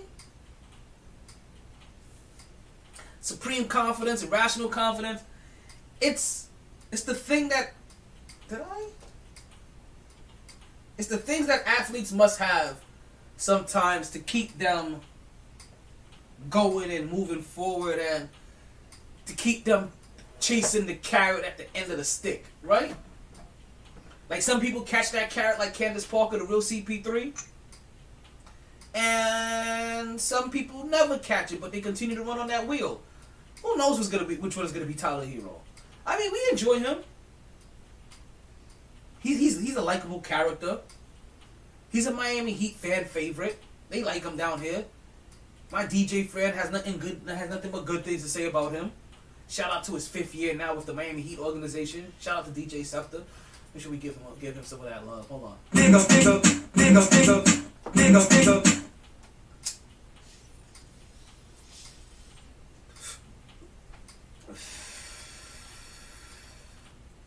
But Tyler Hero, he's gonna have to be. If he keeps this up, he's gonna force himself to get a random. Now that all jokes are over, with watching preseason basketball, I told you that there's a lot of shit about preseason basketball I don't give a fuck about. But there was some things that I did notice about preseason basketball. Watching my team particularly play basketball. And is it just me? For those that my team is the Knicks. For those that happen to catch any Knicks preseason games, was it just me or did basketball look fun in New York again? Like, was it just me? Or did it look like they were, even as they played hard, and they were playing hard and they're going to be forced to play hard, they were having fun on offense. They were enjoying themselves. Every possession, granted preseason, didn't feel like a grinded out session. The ball was moving, they were dishing and swishing. You understand? Like, things were going. Like, we're looking at it, and and I'm seeing 4 or 5 passes on 75% of possessions. And then when you need a timely basket, they give the ball to Julius Randle or Derrick Rose or Kemba Walker, and they get buckets. Julius Randle, even though I know it's preseason, hits a game-winning bucket in preseason. See, that stands out to me a little bit because what ends up happening, regardless of how the game went up and down, then you get to a situational basketball. You get to a specific inbound play, you get to a play that you want to run. Okay, let's see if we can run this play, get to our spot, get off a shot. Let's see how successful this possible play may be, regardless of how much time that you're running with. So, I can see that, I can take positivity out of them running a successful inbound and last second play. But also, more than anything, it just looked fun. It just looked fun for them to play ball. It looked like Fournier was having fun. R.J. Barrett having fun. Julius Randle, Derrick Rose, Kemba Walker, the whole squad, same team, everybody have the same dream. Having fun. Playing ball. Dishing and swishing. If this game is now 1917, we still have the football game on in the background. That's about 47 seconds left. Look like it was a 29-yard reception by Cole Beasley. Did I get them a touchdown or did I just get them into the red zone? We're going to I'll get that updated for you guys in just a moment. I got Monday Night Raw and Monday Night Football going on at the same time.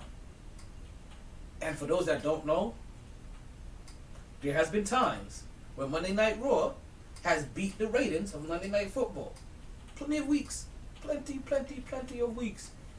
And the reason why I know this is because every week that it used to happen, Monday Night Raw did not hesitate to talk about it. Or anytime they had more social media interactions for that day, on a night where maybe Monday Night Football, Sunday Night Football, a World Series game, a Game 4, a championship, and they have more mentions, more this, more follows, more, more ratings. Oh yeah, they definitely make sure they bring it out. What's that? Keep it up. We're gonna take over. Good sport. So, as we talked about Julius Randle, right, taking the last second shot in the preseason, I still wonder, and I see nothing to support even this line of questioning so far, but I still wonder, is Julius Randle going to regress this year? And I mean fully regress. I don't mean a natural production regress. Like we see that his percentage, his usage, and his usage percentage goes down, and his number of shots go down. So maybe he doesn't average so much. What I mean is the shots that he was making, the timely shots in the post from 3-point range. Are we gonna see him have a regression in his effectiveness?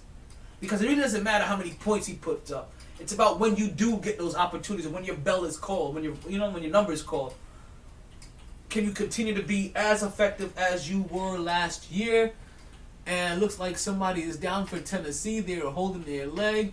They have a number 3 on their name. What's going on, sweet Brandon? Well, welcome to the room. Don't forget to send me your email address. If you already sent it, that means I need to go ahead and check my information because I have not done that yet. But I also didn't see no random notification. I made it look like you may have done so. I got a lot of my favorite people popping up. I see Sweet Brandon in there. I got Ron. I got KJ. And don't forget the Blue Chew Get In hotline. We have bands. Blue Chew Get In hotline is open. Look at that. Here comes our first caller already. What's going on, Sweet Brandon?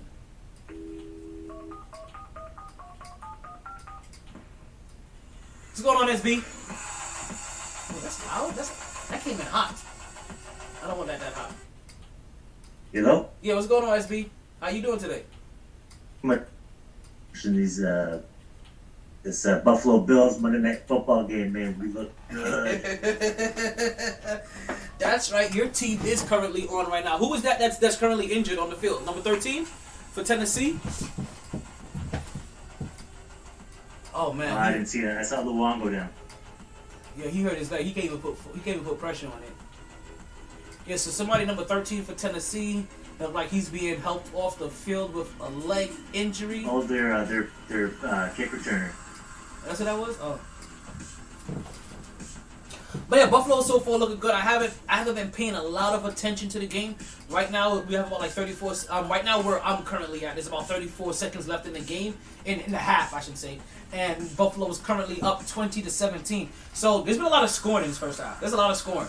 So I can see what you're saying. Buffalo looks good, but from a bird's eye view or just from peeking in, it doesn't look like Tennessee is doing that bad at all. You guys need to put together some stops. You guys don't want this to be a close game going into the end. It's closer, or it's not as close as it looks. Allen just threw a bad interception to set them up for a touchdown, so it was 13-7. Allen threw a bad pick, and then we came back, went down the field, and scored a touchdown in the 2-minute drill. Okay. Alrighty. Keep it together, Buffalo. Let's go, Buffalo. Let's go. So as I'm looking, like I wonder if Julius Randle is going to have any kind of regression. And I mean an actual effectiveness progression. I understand that he may regress in points. That's not a regression to me, because of the offensive weapons that they've accumulated on this team, and what I assume to be the maturation of R.J. Barrett, the continued role of their other veterans, the increased scoring of Emmanuel Quickly, and also Obi Toppin, the added scoring of their rookie Deuce McBride, and also the light skinned one, I forget his name right now. Right? Grimes. There we go. Quentin Grimes. Between all that, I actually kind of anticipate his scoring to go down some. Even though I guess as it currently stands right now, this currently is still his team. But I expect his overall scoring to go down, because I expect his overall usage to go down, because they don't have to lean on him so much. It's not that they're not going to be going to him because they don't want to. It's because they don't have to. And that's a good thing, because the New York Knicks are going to be coming into this season with scoring options, ball movement options, playmaking options. As much as we love guys like Reggie Bullock, right? And how efficient they were from 3-point range. Well, you know what? Guys like Fournier, they're just as efficient. But also, you know what they can do? What that Fournier can do? He can also put the ball on the floor. When the defense closes out on him fast, his first response isn't going to be, oh shit, let me get rid of this fucking ball. It's going to be, okay, you want to close out me this fast? I got enough ball skills to put this ball on the floor and go finish at the rim with a little bit of contact if I had to get some English on this motherfucker. Do you understand the words that are coming out of my mouth? And if he doesn't do that, he can always easily kick the ball out to a whole team that's basically shooting about 40%. Where we're talking about R.J. Barrett, Julius Randle, Emmanuel Quickly. Now you add a little bit of Kimba in there. You get Derrick Rose. This team was one of the most efficient 3-point shooting teams in the league last year. Like, again, forget volume. It's all about efficiency. How efficient can you be? So I wonder, is there going to be a Julius Randle regression? A true regression. I feel like we were waiting for RJ to break out for a couple years. Well, that's my next question. Has he? Are we going to see a RJ Barrett progression? Are we going to see him finally break out of his shell? Again, while we may not see a massive production and a massive increase in points, what I expect to see is an increase in effectiveness again. The areas that you had problems in the last time, or you had lower percentage, I want to see these percentages go up. Again, there's other scoring options. There should be better spacing now on the floor because of what you have. I want to see your decision making get better. Apparently you've been working on your handles. Let's see how that works with taking people off the dribble. If you're working on your handles, let me see you take people off the dribble or work on a better step back. And let me see you start getting those things at a higher percentage. Like I said, I understand because of who's out there, his points per game average may not go up. And that's going to be the first thing that everybody's eyes are going to be going to. What I'm going to be looking like, can you be more effective in your gameplay? And that's what's going to matter to me, because now, like I said, you have more veterans on the team. Kemba Walker's a veteran. I'm sorry. Aaron Fournier is a veteran. And these are other veterans that know what to do with the ball. You're gonna have to get in where you fit in. And right now, he should be finding it fortunate that right now, as it currently stands, he's still there starting small forward. But he's going to have to continue to play up to keep that because, like I said, we're still waiting for a breakout for him. This is now going to be his 3rd season now in the NBA, officially, right? Do you think Kemba can go back to some semblance of what Kemba used to be, or do you think he's washed? Like, he didn't look good last year. Well, some resemblance, yes, because that's all you need from him is some resemblance of what he used to be. Because we have 2 guys at the point guard position that all we need from them is some resemblance of what they used to be, and put that together, and you could have one whole resemblance of a player. Right? You have the semblance, makes one whole semblance. Exactly. It's just math. It's just But that's how I feel about Derrick Rose and Kemba Walker. I don't expect either player to play 82 games. This is why the maturation of Emmanuel quickly is so important. This is why also getting Kemba Walker was so important. And also the maturation of Deuce McBride as a rookie, and his coming along may also be vital as well for the Knicks. Because if you don't have Kemba Walker for all 82 games, let's say you have him for 70, you're going to need Derrick Rose to fill in that time frame. But we already know that Derrick Rose is only probably good for about 70 games himself. So guess what, rookie? You're going to be responsible for all 82 games. Because we already know these guys are not going to be there for all all 82. What we're hoping is that they're never gone for the same stretch of time. If Kemba Walker and Derrick Rose are gone for the same time, Knicks are in trouble. That's where you have to really start leaning on Emmanuel quickly and Deuce. And apparently they have another Luka that they're eyeing after they just let go of the last Luka. This is really funny. I didn't even realize there were so many Lukas that existed in the world suddenly. I've never been a Luka. All of a sudden Lukas are blowing up. Yo, for real. Because the New York Knicks were about to sign a Luka, right? And they let him go before the season. The San Antonio Spurs, I think, had a Luka that they signed to let go. There's another Luka that recently popped up on the Knicks radar that they want to try to get. I'm like, what the fuck? How did 3 Lukas pop up suddenly and we ain't even know a Luka until Doncic? That shit blows my mind. I could see. Wow. As a Raptors fan, I could see like a 7-10-8-9 play-in Knicks Raptors. I expect the Knicks to be in the playoffs, full blown. I expect the Knicks to win 50 games this year. I think the Knicks are in that 5, 6, 7 range. Because of the division that they're in, and this is what people don't understand, of how impressive even last year looked for the Knicks, right? Or even the year before, of why I thought Knicks fans were delusional. Our division is a tough-ass division. I'm sorry. People didn't realize that Brooklyn, Toronto, Boston, and who am I forgetting? Philly. All made the playoffs. And in one year, Toronto won the championship. And in the next year, Brooklyn was the fucking favorite. It's a quick turnaround for us, but now we're suddenly the worst team in the division.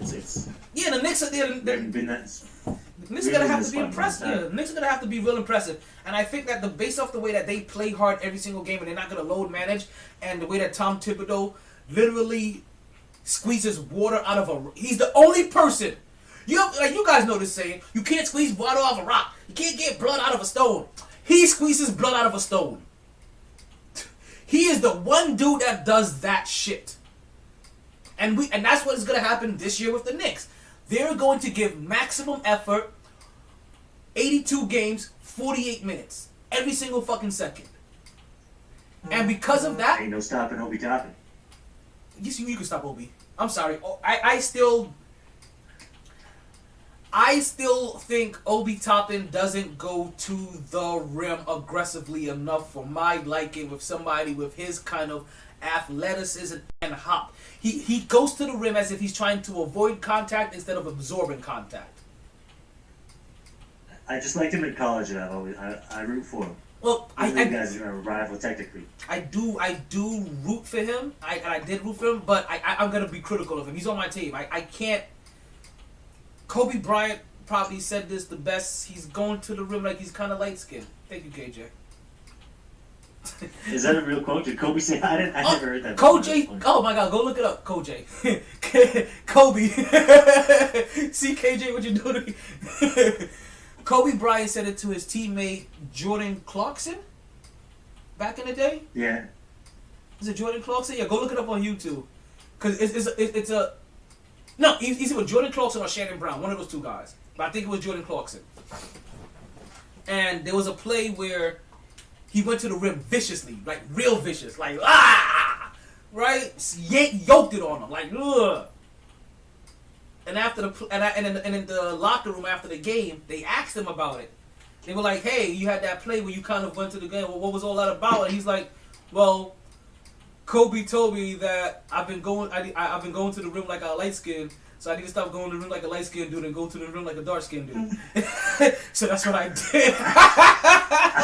I bet you in any money you want, Kobe Bryant pulled him aside after that. And like, bro, why the fuck did you tell people that, man? That was for you and me. Don't say that shit. Listen, I'm pretty also sure he also said the PG version of that shit too. I'm pretty sure he didn't say like a light skinned guy, a light skinned fella. I'm not trying to cancel your Clarkson, man. Listen, this is before the era of being canceled. Like you could have listen. If Kobe was gonna get canceled, he was accused of the one thing that would have canceled him, and he maneuvered through that shit. You got lucky Twitter was not around. Man, oh man. He's lucky. Actually, you know what? He's probably just lucky this wasn't 2020 or 2021. Like it wasn't currently right now, and things and I thought things were even pretty progressive at that point in time. You know, as you always look at your time, things always kind of progressive at that time for the time. You know, when it came to those sort of allegations, but let that shit have happened now, they would not have allowed him to leave court and come back and play a game. They would have had him sit down until he was done with court. That probably would have been a major difference. They wouldn't have allowed him to go to court and come back. They would have deemed it too much of a distraction. Or they would have found a way. But who knows? Who knows? That happened with Trevor Bauer this year. Trevor Bauer sat the whole rest of the season after that. His shit came out. But see, then again, the NBA does make superstar exemptions very quietly. Like Giannis not having to miss a game after his brother was quarantined. You know, little things like that. You know, Diana Taurasi not being kicked out of a game where she bumps a ref. Stephen Curry. That was wild. Yeah, yo. Stephen Curry throwing his mouthpiece at a fan, like little shit like that. You know, like the NBA always protected their players in a weird way. So they may have given him that superstar exemption and looked the other way. But NBA is a star-driven league, man. They know people want to see those people. They do know. And listen, we already told you the NBA stopped testing for weed a long time ago. Like they didn't even have to announce it. We noticed this shit. We noticed the pattern. We noticed the pattern years ago on the podcast because the NFL was still having people pop up for weed. It was like, oh, when's the last time you heard somebody in the NBA have a weed charge? Like, you know what? They ain't been tested. Because we know that shit ain't possible. Like, I'm sorry. Like we know there's just too many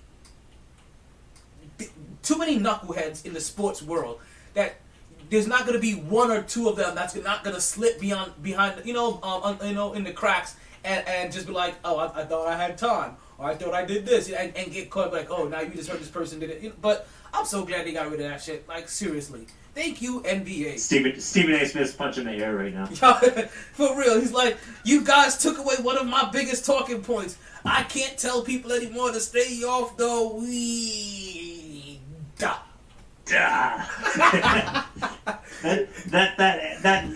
that unnecessary syllable at the end of that word makes it for me. Stay off the weed. But oh man. But I know, even though some of us may not be on weed, but we're about to be high as fuck tomorrow, especially if you're a basketball fan. Because basketball kicks off tomorrow with Brooklyn versus Milwaukee.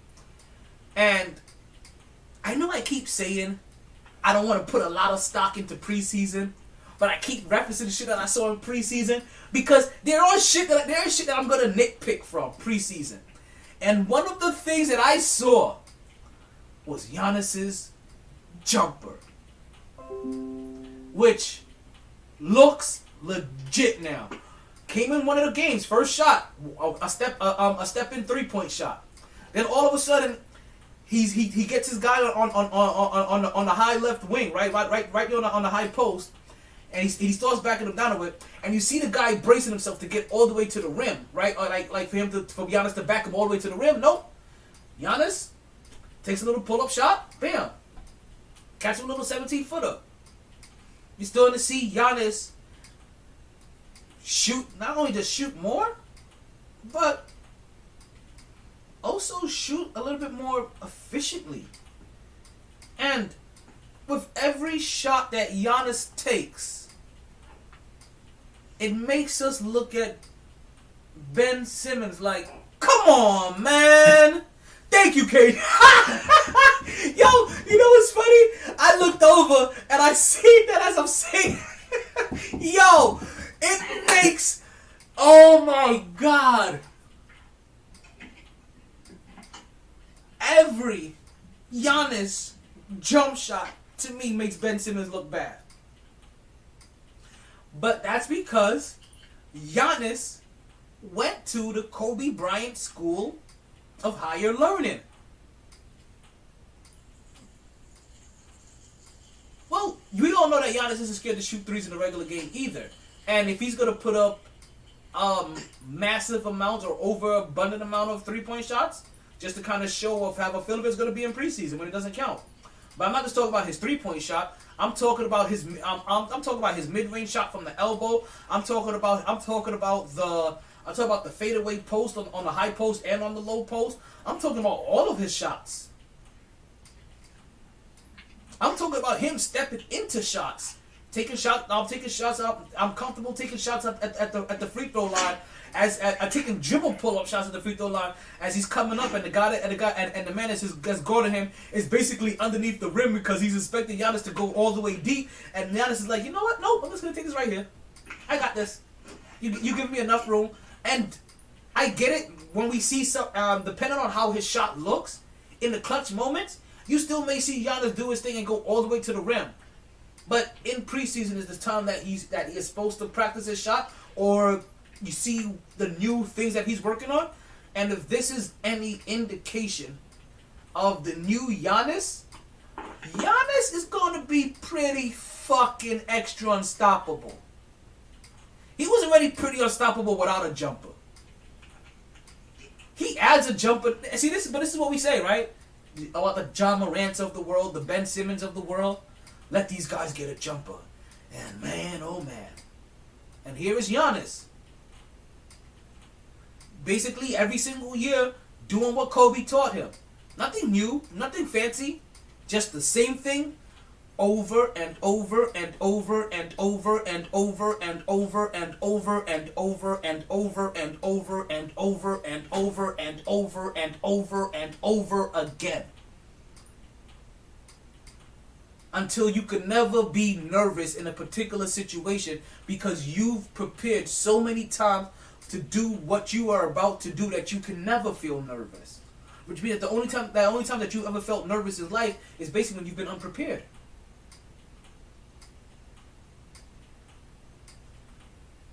And that's enough. That's enough of Kobe shit. He's taking all of that Kobe shit, all of the Kobeisms, and he's soaking that shit in.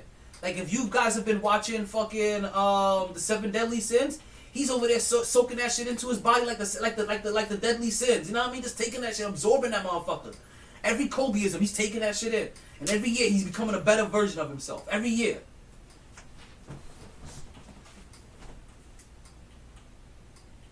So if we get this Giannis jumper, a consistent serving of this Giannis jumper, you better watch out. That shit's gonna be spicy. That shit's gonna be muy caliente. It's gonna be too hot to handle, too cold to hold. Since we around Halloween time, you understand the kind of song I'm talking about. We're talking about Giannis's jump shot, and it's out of control.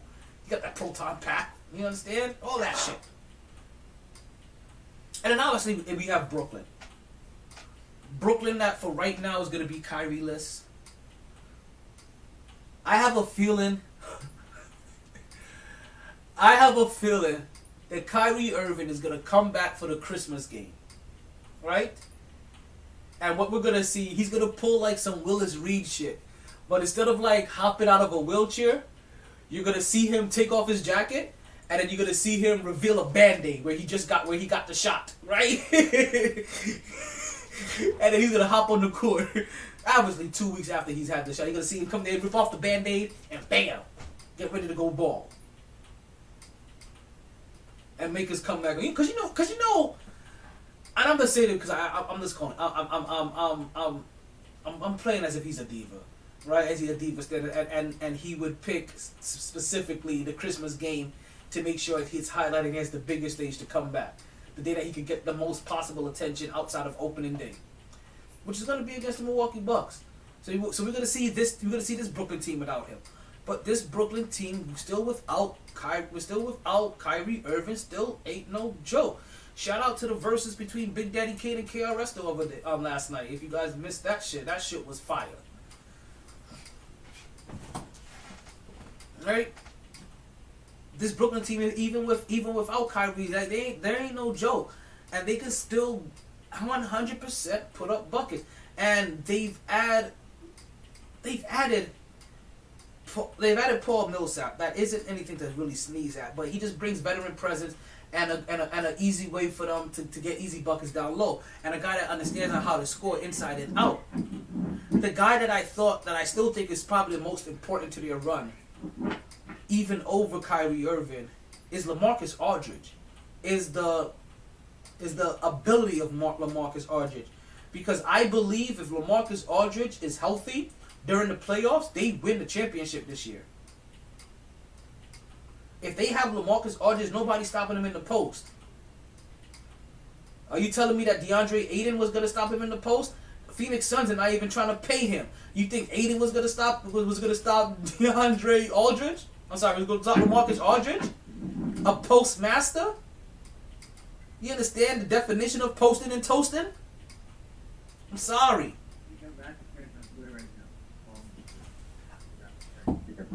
I'm sorry, SB. You were coming in kind of low. I couldn't hear you. Can you hear me now? Yes. There's a lot of Raptors fans on Twitter I follow that are calling for Masai to go after DeAndre in the next summer. If they don't sign him, listen. If he's unhappy there, and they feel some type of way. But also, hey, I can see that happening because you know what? That'll give Devin Booker an excuse to leave, and then he'll come to the Knicks. And then CP3 will finally get his wish, and he'll go play for the Lakers, and he'll finally get that ring he was chasing. You're always thinking 3 steps ahead, man. You're playing 3D chess. Listen, man, I got to, because I have to find a way that CP3 and Carmelo Anthony will still get a ring, but LeBron James doesn't pass Jordan. So maybe they lose this year to Brooklyn, but they get one next year when all these other moves start to happen. When they get CP3, who knows? Who knows? Like I am so low key rooting for the Lakers this year, and that brings us to our next game of opening day, which is the Golden State Warriors versus the Los Angeles Lakers. Now, people understand me. This has been the most conflicted I have ever been in an NBA season. I know the New York Knicks aren't going to be good enough to win a championship. I'm not worried about them. I know they're going to make the playoffs. The New York Knicks will be a championship contender within the next 4 years. I've already put it on my board, and they will win 50 games this year. You can go ahead and put some money on that as well if you like. I offer this kind of advice for free. They're not winning tips; they're just tips. Okay. Now, the Brooklyn Nets, I fully believe and I want them to win a championship. I am from the borough of Brooklyn. If I can't have it in New York City, then you bring it a little bit closer to the vest and you give me one in Brooklyn. Do you understand how big my chest will be if the borough of Brooklyn gives me a chip? You understand? I'm going to walk onto everybody I see and tell them, I'm champion! Get shit on! Get shit on! Get shit on! Your ass! Your ass! Shut the fuck up! 1v1 you pussy! Pussy! Pussy 1v1 you piece of shit! you know what I mean? You ain't going to tell me nothing. I'm going to go straight Kanye in this bitch. You can't tell me nothing. Let Brooklyn win a chip. But then I'm torn. I am torn by the simple fact that I have been a Melo fan since college. I have been a Melo fan since he was the other guy highlighted against the LeBaron kid. Fuck that LeBaron kid. You understand? I have been a Melo fan since Melo has first been blessed on my airways. Now it just so happens that Melo is teamed up with my arch rival LeBron James. I'm not rooting for LeBron James to get his 5th ring. No, I am not trying to say that. I am not rooting for the LA Lakers to get their 20th championship or however many fucking championships they've had in their lifetime. 18, 19, 20, they're somewhere around there. No. What I am rooting for is for Carmelo Anthony to get a ring. And not a Carmelo Anthony is also teamed up with one of my other favorite people in the world, and that is Russell Die Hard Westbrook. Hell yeah. That's my other dude, because he allowed me to see a walking, talking, breathing Oscar Robertson who I can only admire from stats. I would love for these two guys to get a ring. It's just that for this to happen, I feel like the dude with the fucking ring, Thanos. Like, for me, for Melo to get a ring, I must risk everything. And it breaks my heart, Fuedo. It breaks my heart that I have to root for this. And oh my God, like I want Melo to get a ring. So if Brooklyn has to get a ring. I'm a fan of every major sport. Russell Westbrook is my favorite athlete. Yo, so, but also he is so chippy. But that's also, I guess that's his playing style, because he plays like he has a consistent chip, and you hear that chippiness come out. Yo, he barks on every fan. He's like, I don't care if you're a family member in the bubble. Come out here. What? Yo, somebody get him the fuck out of here. Put him in the bathroom. Yo, how he gets somebody kicked out in the bubble? That's somebody's family. You understand? That wasn't a random fan. That's somebody's family. He's like, yo, get the fuck out of here. Yo, he said, put him in the bathroom. Hey, yo, B. Hey, yo, ref, security. Somebody go put this guy in the bathroom. He's like, what the fuck you means? That's Matisse Thybulle's second cousin, Russ. What are you doing? But he gets like this that's how you know when Russell Westbrook is losing a game. But that's how you know when he's losing a game. It's almost like, what's that dude from Wildin' Out? The dude that used to have the shit on his forehead. The guy. Right? Every time he's losing a battle, he starts roasting somebody in the crowd. That's Russell Westbrook. Every time he starts losing a game, he starts roasting somebody in the crowd. He is the king of petty, but we love him.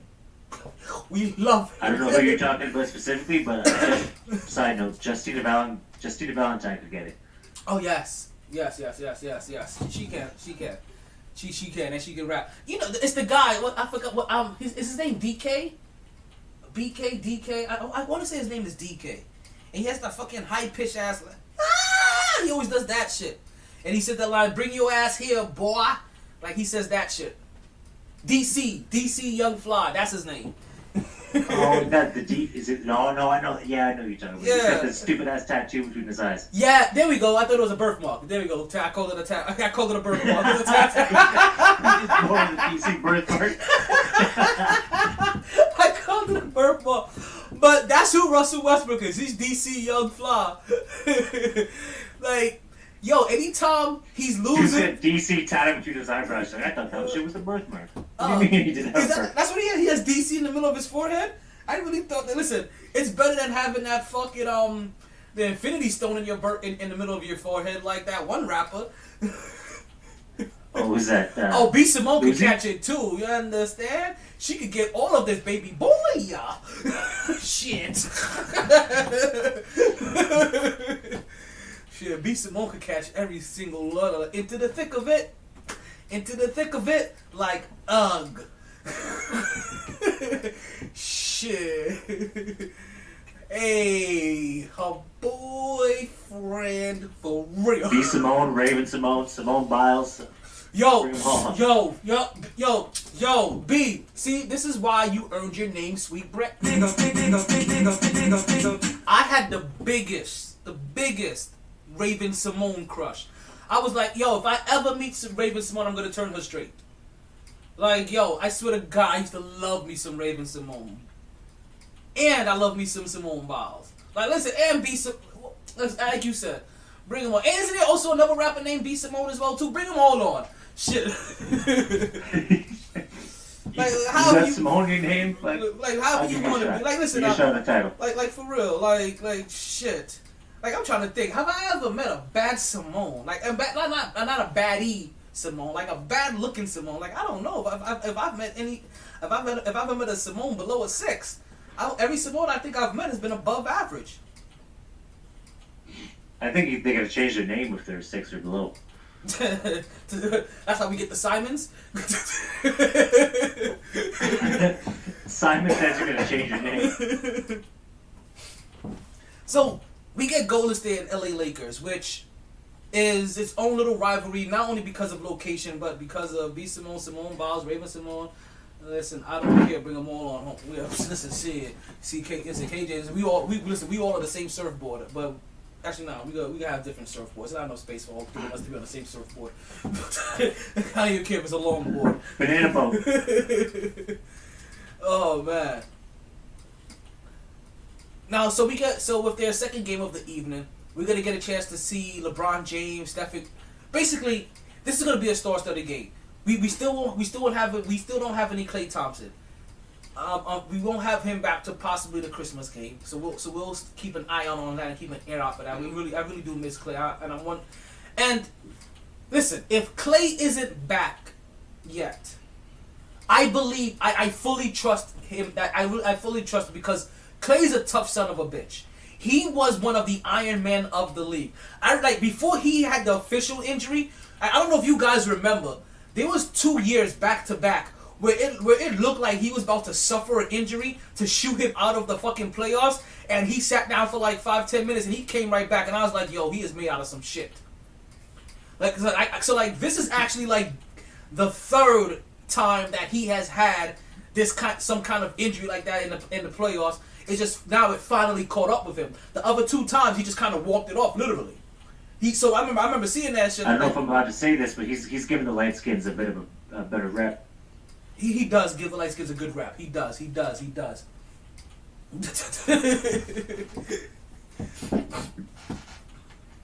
Now, it's good. So we're gonna have we're gonna have enough stars from Golden State.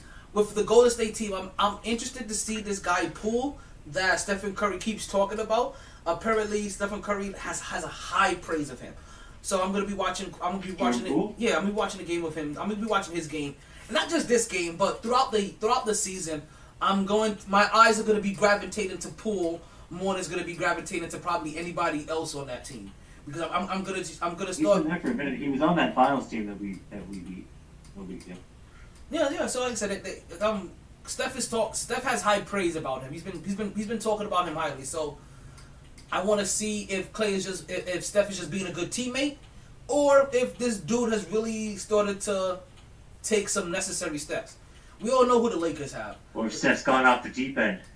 Cool. I like that.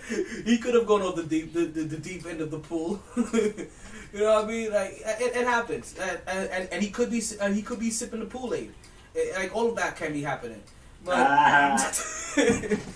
But we'll definitely see it. But it's enough for me to at least watch him enough for a good portion of the season to see if he's a big enough contributing factor, or to see okay, you was just being a really good teammate and just bigging up one of your guys. But really, it's really the Steph show.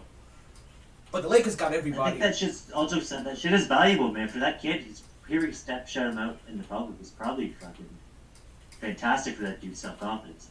Listen, it probably is. Like to get that kind of praise from one of the best shooter in NBA history has to show his confidence, but also make him more confident to take the shots that he's going to need to take, because they're gonna need the Golden State rule is don't hesitate on your shots. That is the Golden State rule. Do not hesitate on your shots, or else we would bench your ass. When you're open, you think you're gonna take that shot, take that motherfucking shot. Now, unless your name is Kelly Oubre Jr. Well, didn't they let him go? Or they still have him there? He's sucked. Listen, they'll figure out. Listen, it's better than being Andrew Wiggins. Not Andrew Wiggins. Was it Andrew Wiggins? No. Who the hell got cut from their team? It was an Andrew Wiggins kind of guy. Who got cut? I gotta look it up.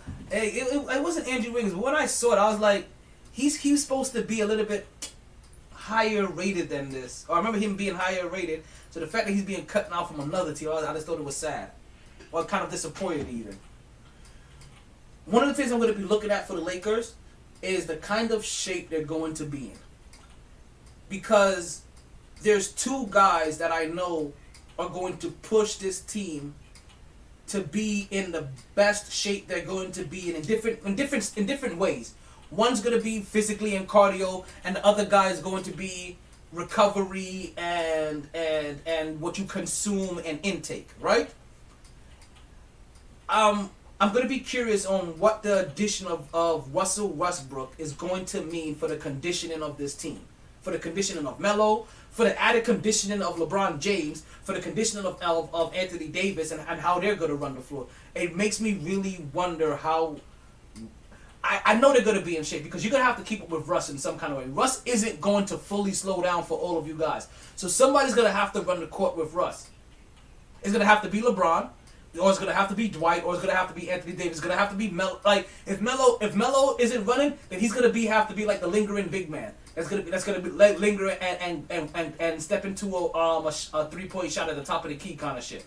If he can't run, but he's got to get his cardio up too. That's one thing from almost the beginning that I heard about the signing of Russell Westbrook. I was like, ooh, I wonder what the cardio of this team is going to be. So as I watch the Lakers this year, that's one of the things that I'm going to be looking at. A lot of people are calling them old and stuff like, well, listen, these are old guys that are professional athletes and have learned how to take care of their body. They may not be going. It's almost like pitching.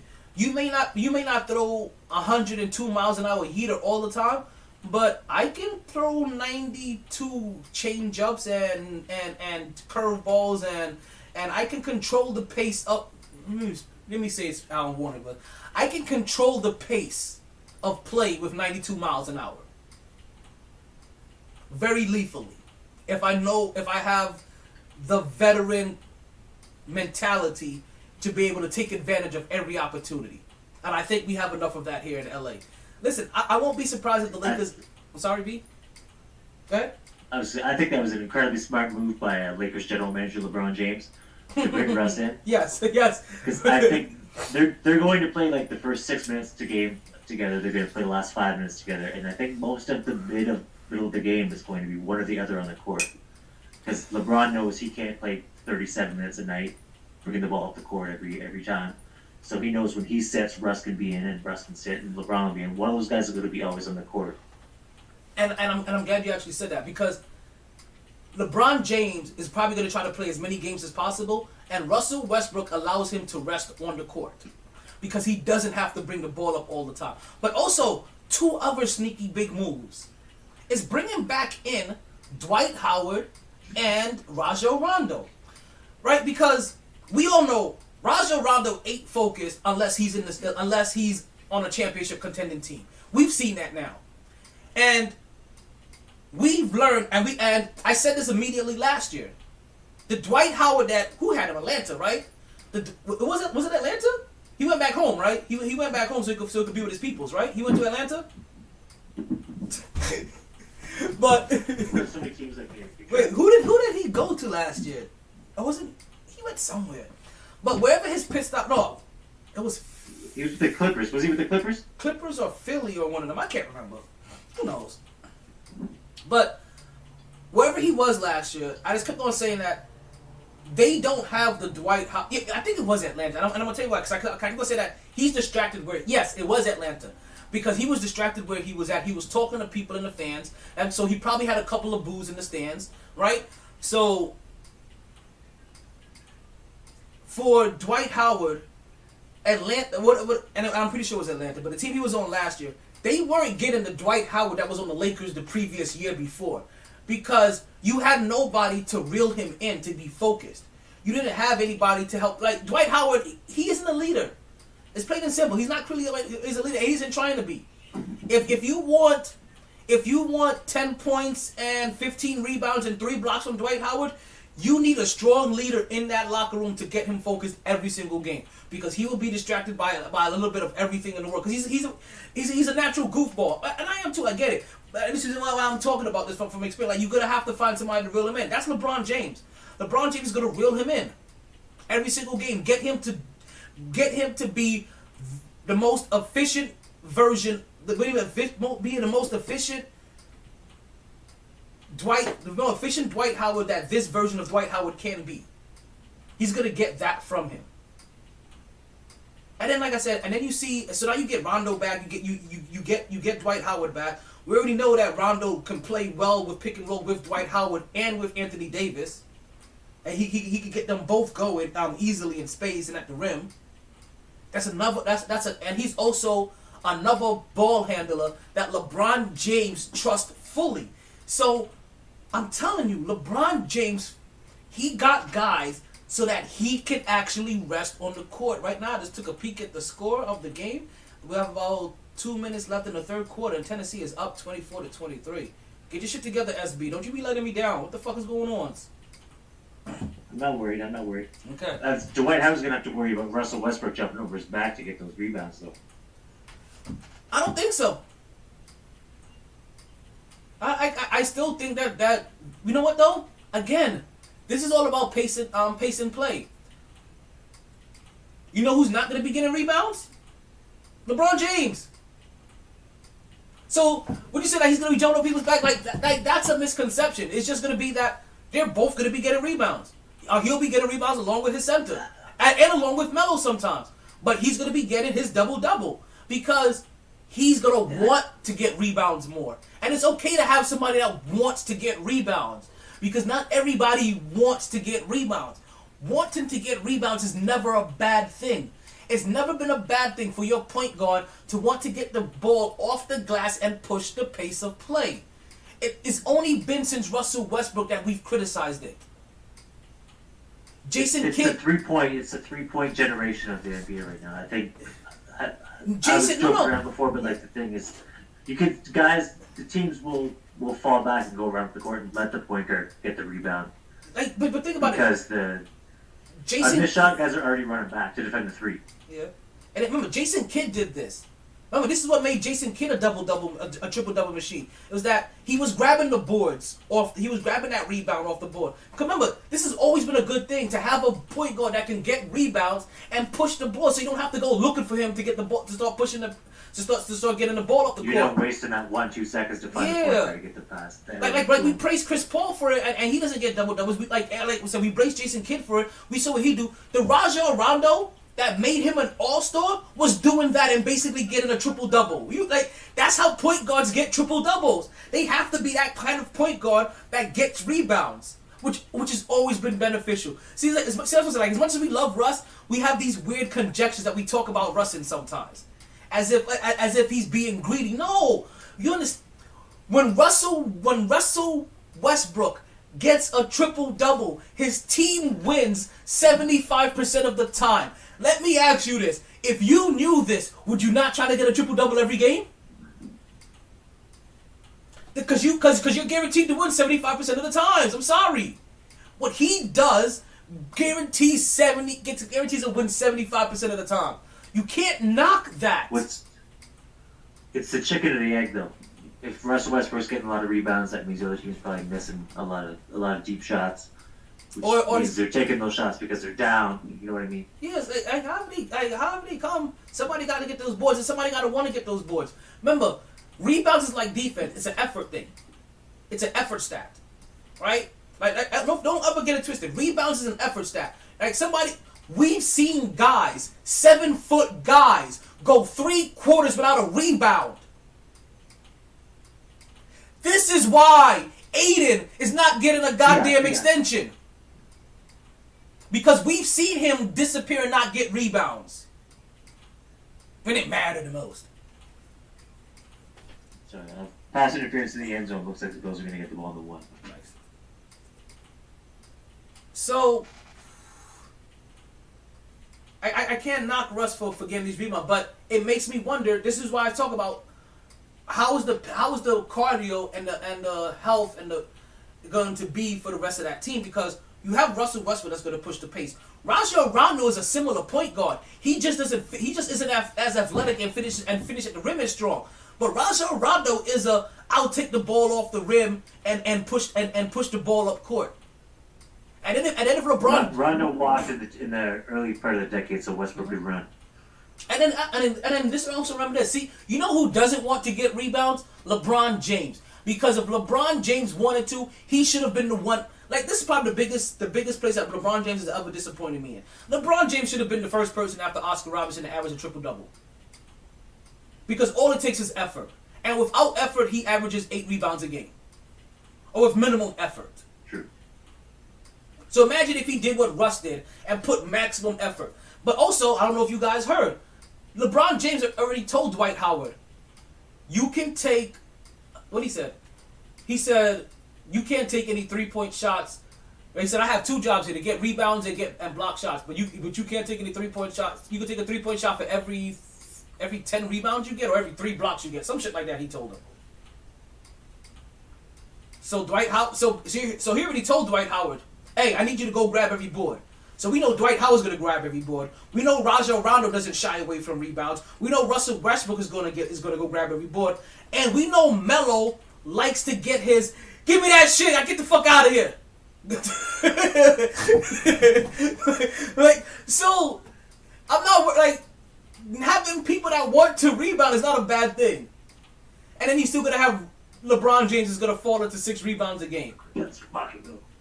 Touchdown Buffalo. Because he'll get those offensive rebounds or he'll get a couple of easy, like, so let Russ be. But man, so tomorrow night is star-studded. We get Stephen Curry, we get LeBron James. We get Kevin Durant, we get Giannis Antetokounmpo. We get Russell Westbrook, we get Chris Middleton, we get Dwight Howard, we get James Harden, we get Carmelo Anthony. It is star-studded night of basketball, and I'm so happy. Like, I feel like that 1920s song. I'm happy. I feel happy and jolly and yeah. You know that shit's that fucking song. Like, I am happy as fuck that there's basketball tomorrow. Like, I feel like, yo, Bart Scott. Like, tell them how I've been feeling, B. Can't wait. Man, I am going to go to sleep like it's Christmas tomorrow. So I don't know if you're watching. Josh Allen just caught a pass for a 2-point conversion. Oh, he caught a pass? Oh, they did a little. Okay, I see the little reverse. I see the reverse, and then there goes Josh Allen waiting right there, and bam, right there in the end zone. Is there anything he can't do? Well, I haven't seen him break dance yet, so we'll see. You're ever watching her? Listen, if he's in Buffalo, like, I know he could go through a table, and I guess that's all that really matters. You're gonna see he's gonna pull a cardboard sign out of the front row. Just start breakdancing in the end zone. You know what? I'm gonna tweet him like, "Hey yo, can you break dance?" Let's see what he says. Breakdance 17, electric boogaloo. Now, while Adam Silver may never break dance, he did have to break down a particular issue that's going on in the NBA for right now, and that is the Kyrie Irving COVID issue. And he didn't have to say much. He just made a quick statement to set the record straight. Kyrie Irving's COVID issue is not an NBA issue. It's a city issue. So there's not much that they can do about it. Their hands are washed. And that's literally him saying, my hands are washed. So unless New York City decides to change their fucking ruling, B, you either retire, get traded, or you sit out. I can't believe people actually thought that there was a chance that Kyrie was going to play all the road games and not play at home this year. Like, what? Well, because they thought that they would give him that much of a superstar exemption, but it would just make things. People are actually saying, like, can they win with Kyrie only playing a 41 game, like Game 7 of the NBA Finals? Exactly, like that's what Kyrie. That was the part. I was like, it may work in the regular season because even fully, you may only get 41 games from Kyrie anyway, based on how much personal time he's going to take off. But in the playoffs, What's gonna happen if you get home court advantage? He can't play in those home games. That's game 7. So then what? You're really gonna be hoping that you finish at the 6th seed, knowing how good you are, and that you don't get home court advantage through the whole entire playoffs, so that you always can play game 7 on the road. That's the only way this madness makes sense. Say they're playing the Knicks in the first round, they lose game. Or sorry, not the Knicks is bad. Say they're playing Boston in the first round, and they lose in Boston game 6, then they gotta go back home and like, oh, they don't have Kyrie. Exactly. Because they're going back home. Like, but then again, like I said, it also would never have. happen. You know how New York is. New York overemphasizes everything. So what would have happened? He would have been out for some games. He would have been in some games. If they would have struggled with games without him, then they would have been like, see, this is why we need Kyrie, and it would have been all about needing Kyrie. And then when they played well with games without him, then it would have been all about Kyrie again. It would have constantly been too polarizing on a scale to keep. And then again, it's way too much favoritism, in a sense as well too. You know what I mean? We already know that Brooklyn has completely overhauled their organization to appease to these guys. This is well beyond bending over backwards for a player. That at the end of the day, right, while you're bending over backwards for them, they're bending you forward and running you through a cornfield because Kyrie don't give two shits really about the organization. Let's keep that for real and keep that 100. Kyrie don't give a fuck about the organization. It was really all about Kyrie and himself. If Kyrie gave a fuck about anybody but himself, he would have been vaccinated already. This would even been lingering this long, to be honest with you. He would have never let this become. I'm having trouble working through this. Like with Kyrie, like I agree with you. I think I don't want to say selfish because I don't know him, but like, just say he only cares about his own accomplishments. Yeah, like I don't think he's cares. not going to win a championship acting the way he is right now. So like, what accomplishments does he care about? Playing 41 games and averaging 20 and 6. Like, what is he going? How is he going to build his legacy if he's not playing? I don't know. And the thing about it is that for all the it's almost like that famous Julius Caesar quote, like the good men do are oft inferred with their bones, right? Kind of shit that regardless for all the good that he does, that's not what he's gonna be remembered for. That shit is all gonna be overshadowed by all of the I don't want to say shenanigans, the extracurricular topics that keep popping up. And that keep... Part of me wants to respect him for standing up for what he believes in, but I also feel like part of me says that he's just doing it for attention. I believe that I don't know, but it's one of those times where you're just so you're just so rebellious that you kind of just rebel against everything and not fully knowing what you're rebelling against at times, and you kind of rebel backwards. Like you rebel and you catch up to what you're rebelling against, because the boy cried wolf. Yeah, in a weird way, because like we get what, like I said, it's not that people don't get what Kyrie said. I don't want to say that he was seeking attention, but this shouldn't have lingered, right? and continue to linger.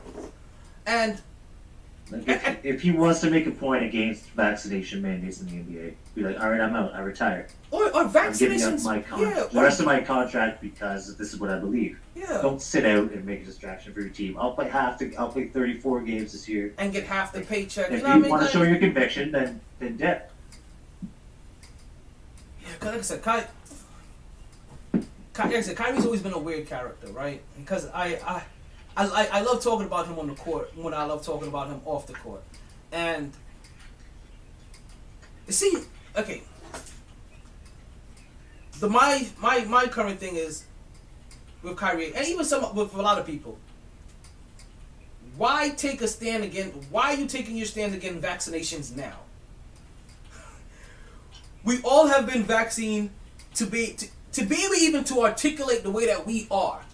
We had to get vaccinated to be able to go through the learning like to go to the learning institutions to be able to receive the education that we got to be able to communicate how we communicate now. So for the wokeness that Kyrie Irving has right now, he had to get vaccinated to attain it. You know what I mean? So why now? And I'm not here acting like I don't know people, and I know people personally. Listen, that's my stance on why are people. That's my thought process when I come curious about why people are taking a stance against vaccinations now. I've had to get. I said I'm a soldier, right? I used to be a soldier. I've been vaccinated my whole life. To go to school, to go to college, to go into the army, to deploy, to travel, to do everything I've had to do. To go to war, I've had to be vaccinated every single role. Like I tell people, I've taken a vaccination. Thank you for your service. Oh, you're very welcome. Thank you. I appreciate that recognition. I've taken a shot in my ass, like in my ass cheek that's as thick as fucking peanut butter. That was a fucking vaccination. Like that made it hard for you to sit down for a while. If you've traveled to Africa, Wait, your ass was thick as peanut butter, or the vet? The shot felt like it was thick as peanut butter. It's one of the worst shots you could actually have to take. It's actually all everybody refers to it as the peanut butter shot. I think it's the Agent Orange shit. I think. I can't remember. But even if you travel to foreign lands, there's certain vaccinations that you have to take to be a traveler of the world. Like, so I think like Kyrie likes to travel to like Israel and Egypt and places like that. Did you not? So I get curious about Kyrie. That I know you had to get vaccinated in elementary, middle school, and high school, and you had to get vaccinated to go to college and play for your blue team, right? When did you turn against vaccination, or was it just this vaccination? Like I'm curious, but what makes you just curious about this vaccination? I mean, with any vaccination, with any medication, there's adverse effects. In anything that's gonna happen. Was it the same website he read the flat Earth shit from, or? I don't know, but it's probably from the same line of people. Right, probably not the same direct site, but probably it probably was a link on that site. But so I'm just like I said, because one, I've worked in the medical field, and I've worked for pharmaceutical companies, so I know what an adverse effect is, and that is almost common with anything that you take medically. There's always a risk. And we gladly take every risk that we can take, and almost in every other part of our life. Driving, talking, walking, all kinds of shit. Using our phone, knowing that there's that 1 in a million case where that phone explodes in somebody's face and leaves them blind. We know this. Like there's 1 in a random case. I have a friend, a dear friend. When I say a dear, I have a dear fucking friend that I want to interview on the podcast. She had an adverse effect to the COVID shot. It activated a dormant autoimmune disease in her body that started slowly making her blind. Shit. Yeah, she started losing her peripheral. It's called bird spot disease or some shit like that. Now she's getting it. She's doing everything necessary to get it fixed up and get it clear. I actually got a call. She was in the hospital earlier today. I gotta see how she's doing, and see if she needs me to come see her or bring her anything. Like I said, she's when I say that, she's one of my best friends, one of my fucking best friends. So even as I take my stance that I don't understand why. Listen, and she took the shot, being as responsible as everybody else, because having to say that, why not take this shot? Why not be vaccinated? I've taken vaccinations my own fault. She also works in the medical field as well too, and you know what I mean. So in the same thing, she's like, okay, I understand that there's risk with everything. Now, granted, she didn't know it was going to be this much of a risk, and she didn't have to take a shot to work where she works at. Her and her family owns their own company, and it's a medical billing company. So it's an office of just them and a few other people. So they didn't really have to do anything. They don't have to deal with people in and out. Just their circle of people. But she took it to fully be as responsible as anybody, as it's being deemed to be responsible to take the shot. Like I said, I don't know how responsible it is or not, to be honest with you. I'm just saying as responsible as it is deemed.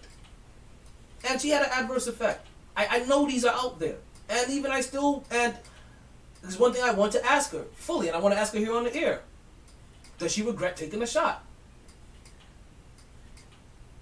Because you would think that it based off her experience now, because you have to understand she would go in there thinking one thing, but then based off her experience, it may have changed to regret now. And now I'm curious, did she regret that action? Because then she wouldn't have gone through this. She wouldn't even have known it was in her body, but also it would have never been activated. And this is one of those dormant autoimmune diseases where it has a very, very low rate of being activated. Less than 1%. Like 0.36 of 1%. It's tough, man, because the stories are out there. Yeah, they're out there. Like, listen, we hear guys that they taken in the NBA, and I think there's an NBA player that has taken, and I forget his name, and he started getting like the body aches that you get like from having a flu, right? Like if you gotten a flu shot, you've gotten similar body aches, but you started getting those body aches in your flu. But then he went completely weak, and had to go into recovery. Like he lost like all will. I was like, oh shit! It's like somebody poured water on him. That motherfucker was like, I'm melting, like that kind of shit.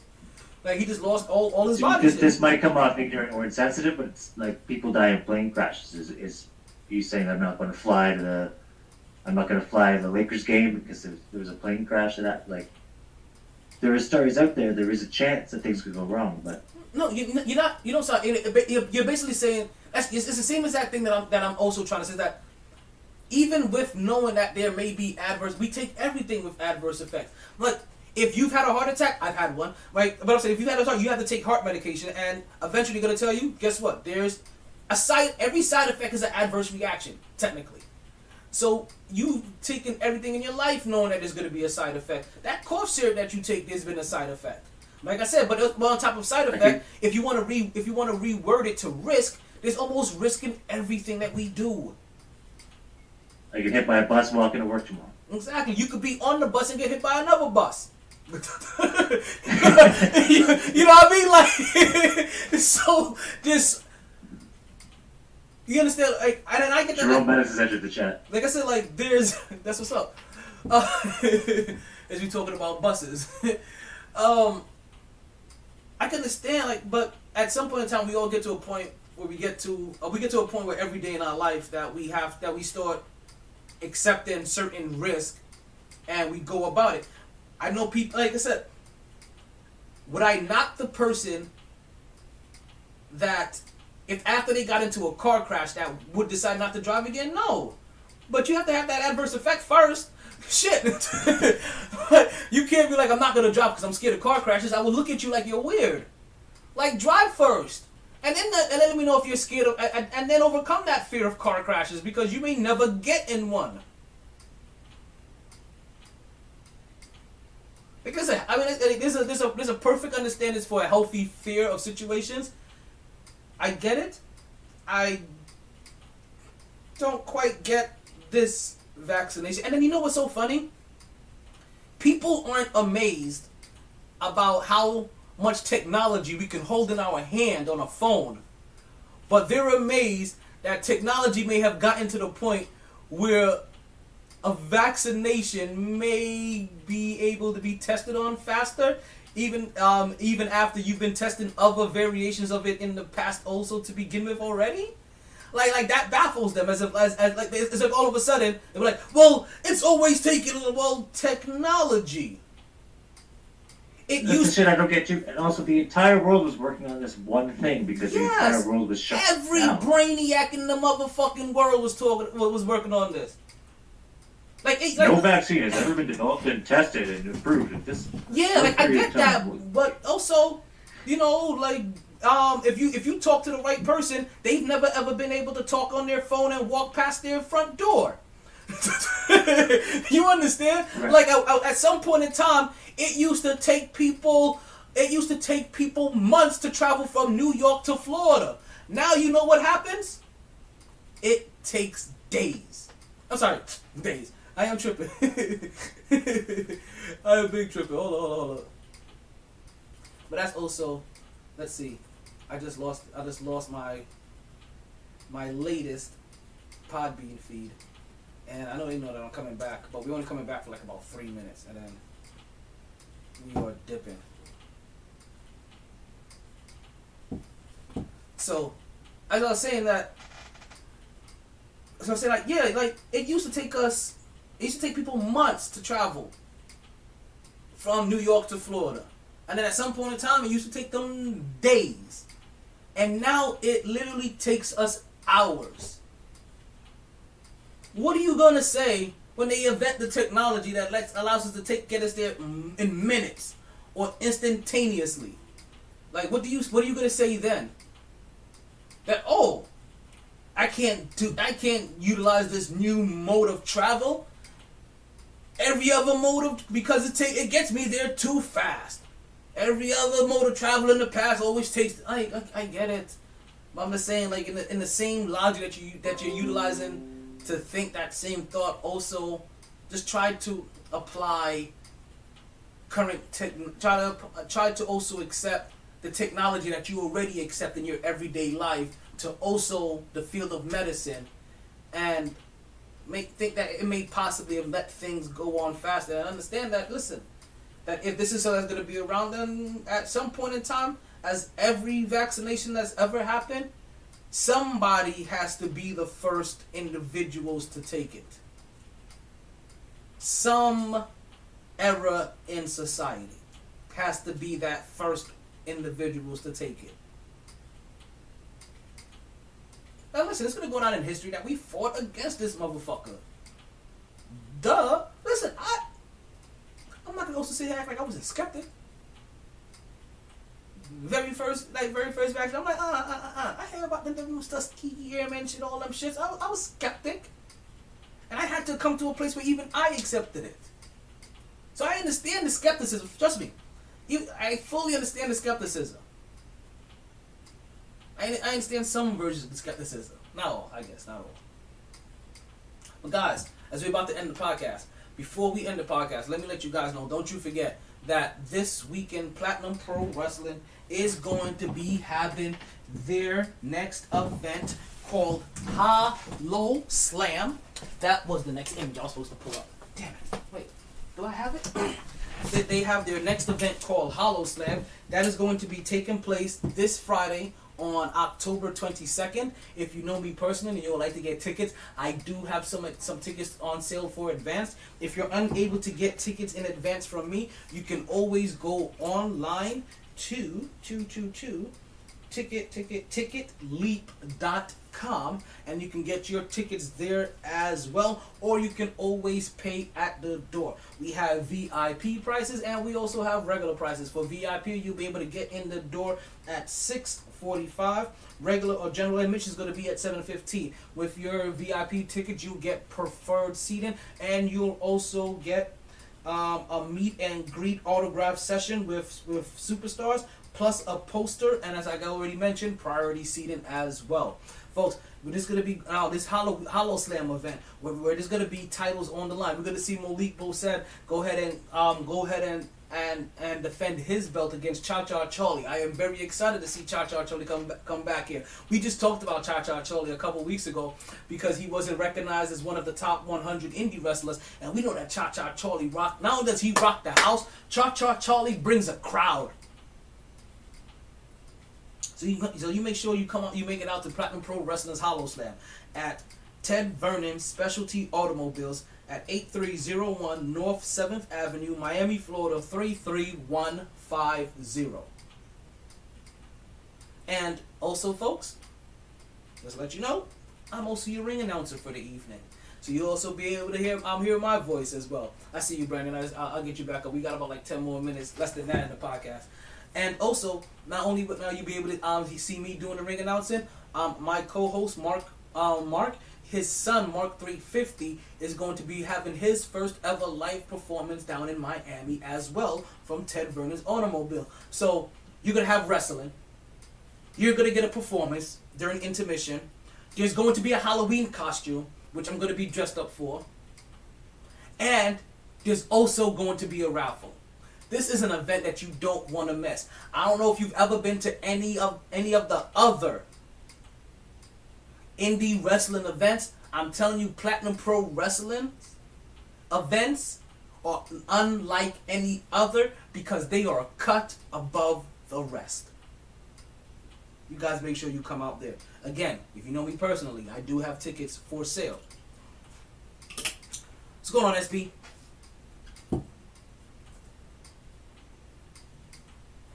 No, I was just saying the you know wrestling what? Halloween costume. Macho Man Randy Savage is nothing touches. That's the best wrestling Halloween costume you could do. That is one. I did one year. I did Roddy Piper one year. And I got the kilt and everything, and I also got these 2 coconuts that were actually like little coolers to hold drinks in. So I was sipping on my little coconut drinks the whole entire time. Which is dope. Listen, I do shit like that. Like I went dressed as Prince. I bought the whole entire time. I bought a short stack of pancakes and a basketball with me. Like I like doing shit like that. Like this year's costume is gonna be Game blouses. Yes, this year. Game blouses. Yes, definitely. Yo, that's one. Yo, I'm still mad right now. I can't find Dave Chappelle's show regularly on any kind of network. It's so hard to find, and I want to rewatch the whole entire series again.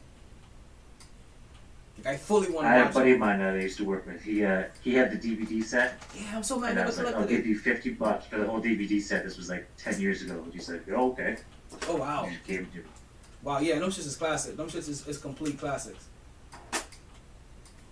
But I was There's not one episode of that show that you could watch on TV if it came up and you're like, "Yeah, this is not funny." Like everything is perfect. and then I remember when they started off season 2 for a while, they took their funny up to a whole nother level. Like they were just hitting out. And I think that's when Charlie Murphy came onto the show, was in season 2. And then that's when they started getting all those bangers, like the that's when they started getting those Prince stories and all those shits in there.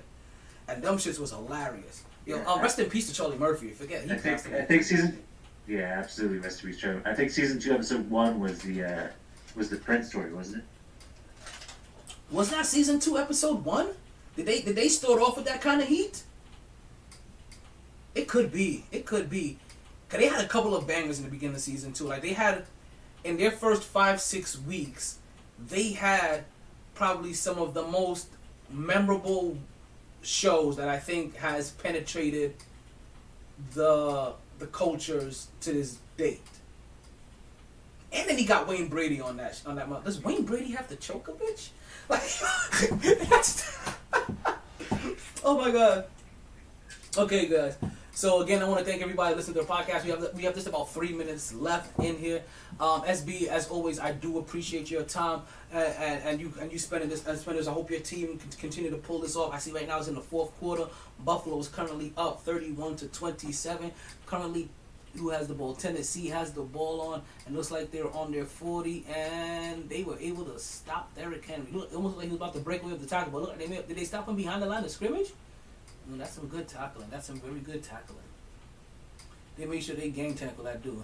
And also, if you play in Buffalo, you already know, like, 6-yard touchdown, right? what? Well, you may be a little bit ahead of me. So if you just said something, He had a 76-yard touchdown run tonight, but we stopped him behind line of scrimmage. okay. Oh, he had a 70. Oh, that's what you're saying. He had a 76 earlier today. Gotcha. Again, folks, I want to thank everybody for listening to the podcast. I do appreciate it. I hope you guys continue to take care of yourself, be safe, but more importantly, continue to stay in MyT. I understand, and continue to catch these waves that never subside. I love you all. Stay healthy. Stay safe. If you're in South Florida, come down to my event on October 22nd. It's going to be a hell of a show. I'm telling you, the people that are going to be there this week, it's going to be amazing. One of my favorite wrestlers is Cha-Cha Charlie, and you'll see him. Now, if you can't make it, I do understand. And if you can't make it, I'm gonna have a special way for you guys to watch that event through the Fight app a little bit later after it airs. Let me wait on that. I'm gonna give you guys a link, and because I may be able to get you to watch it for free with one of my links. And that's only for you out of towners. Everybody else, you better bring your ass down and watch that shit live. I'm a big wrestling guy. I wish I could be there, but it's a quick 8-hour flight. Well, I'm pretty sure, like, I will be streaming a couple of things, like, on my social media pages. So if you pay attention to my Facebook page or my Twitter page or even my Instagram, I'll go between a couple of them and share a little bit of the matches in between. But like I said, but this is also going to be shared on pay-per-view as well a little bit later on in the month, shortly. Well, early next month, I guess I could say it's going to be edited and re-aired. So guys, I want to thank you for listening. I'm out of here. I got somebody. Please play my outro so I can stop rambling. Sorry, B. It's okay. I don't blame you. I tried. Honest. Hey, they playing All Chucky the on bad USA. in the world couldn't keep me contained. No. And John Gruden just got kicked out of the NFL. lag. Gonna share my talents with The whole Podbean NFL. Live. Always knew I'd take the pod there. Just a lot later than They a didn't lot say of that listeners thought. he was kicked off the Last Las Vegas video Raiders or fired from the Raiders. He said Well, he was banned from maybe football. not the last. Football! Munchkin got good mic skills. New, improved. Thank you, SB. Thank you. Podcaster. Pot it down now. Last call for drinks. Bars closing. Sun's out. Heard the casino got a buffet breakfast. Don't want to go far. Wild night. Tired, B. Tired. My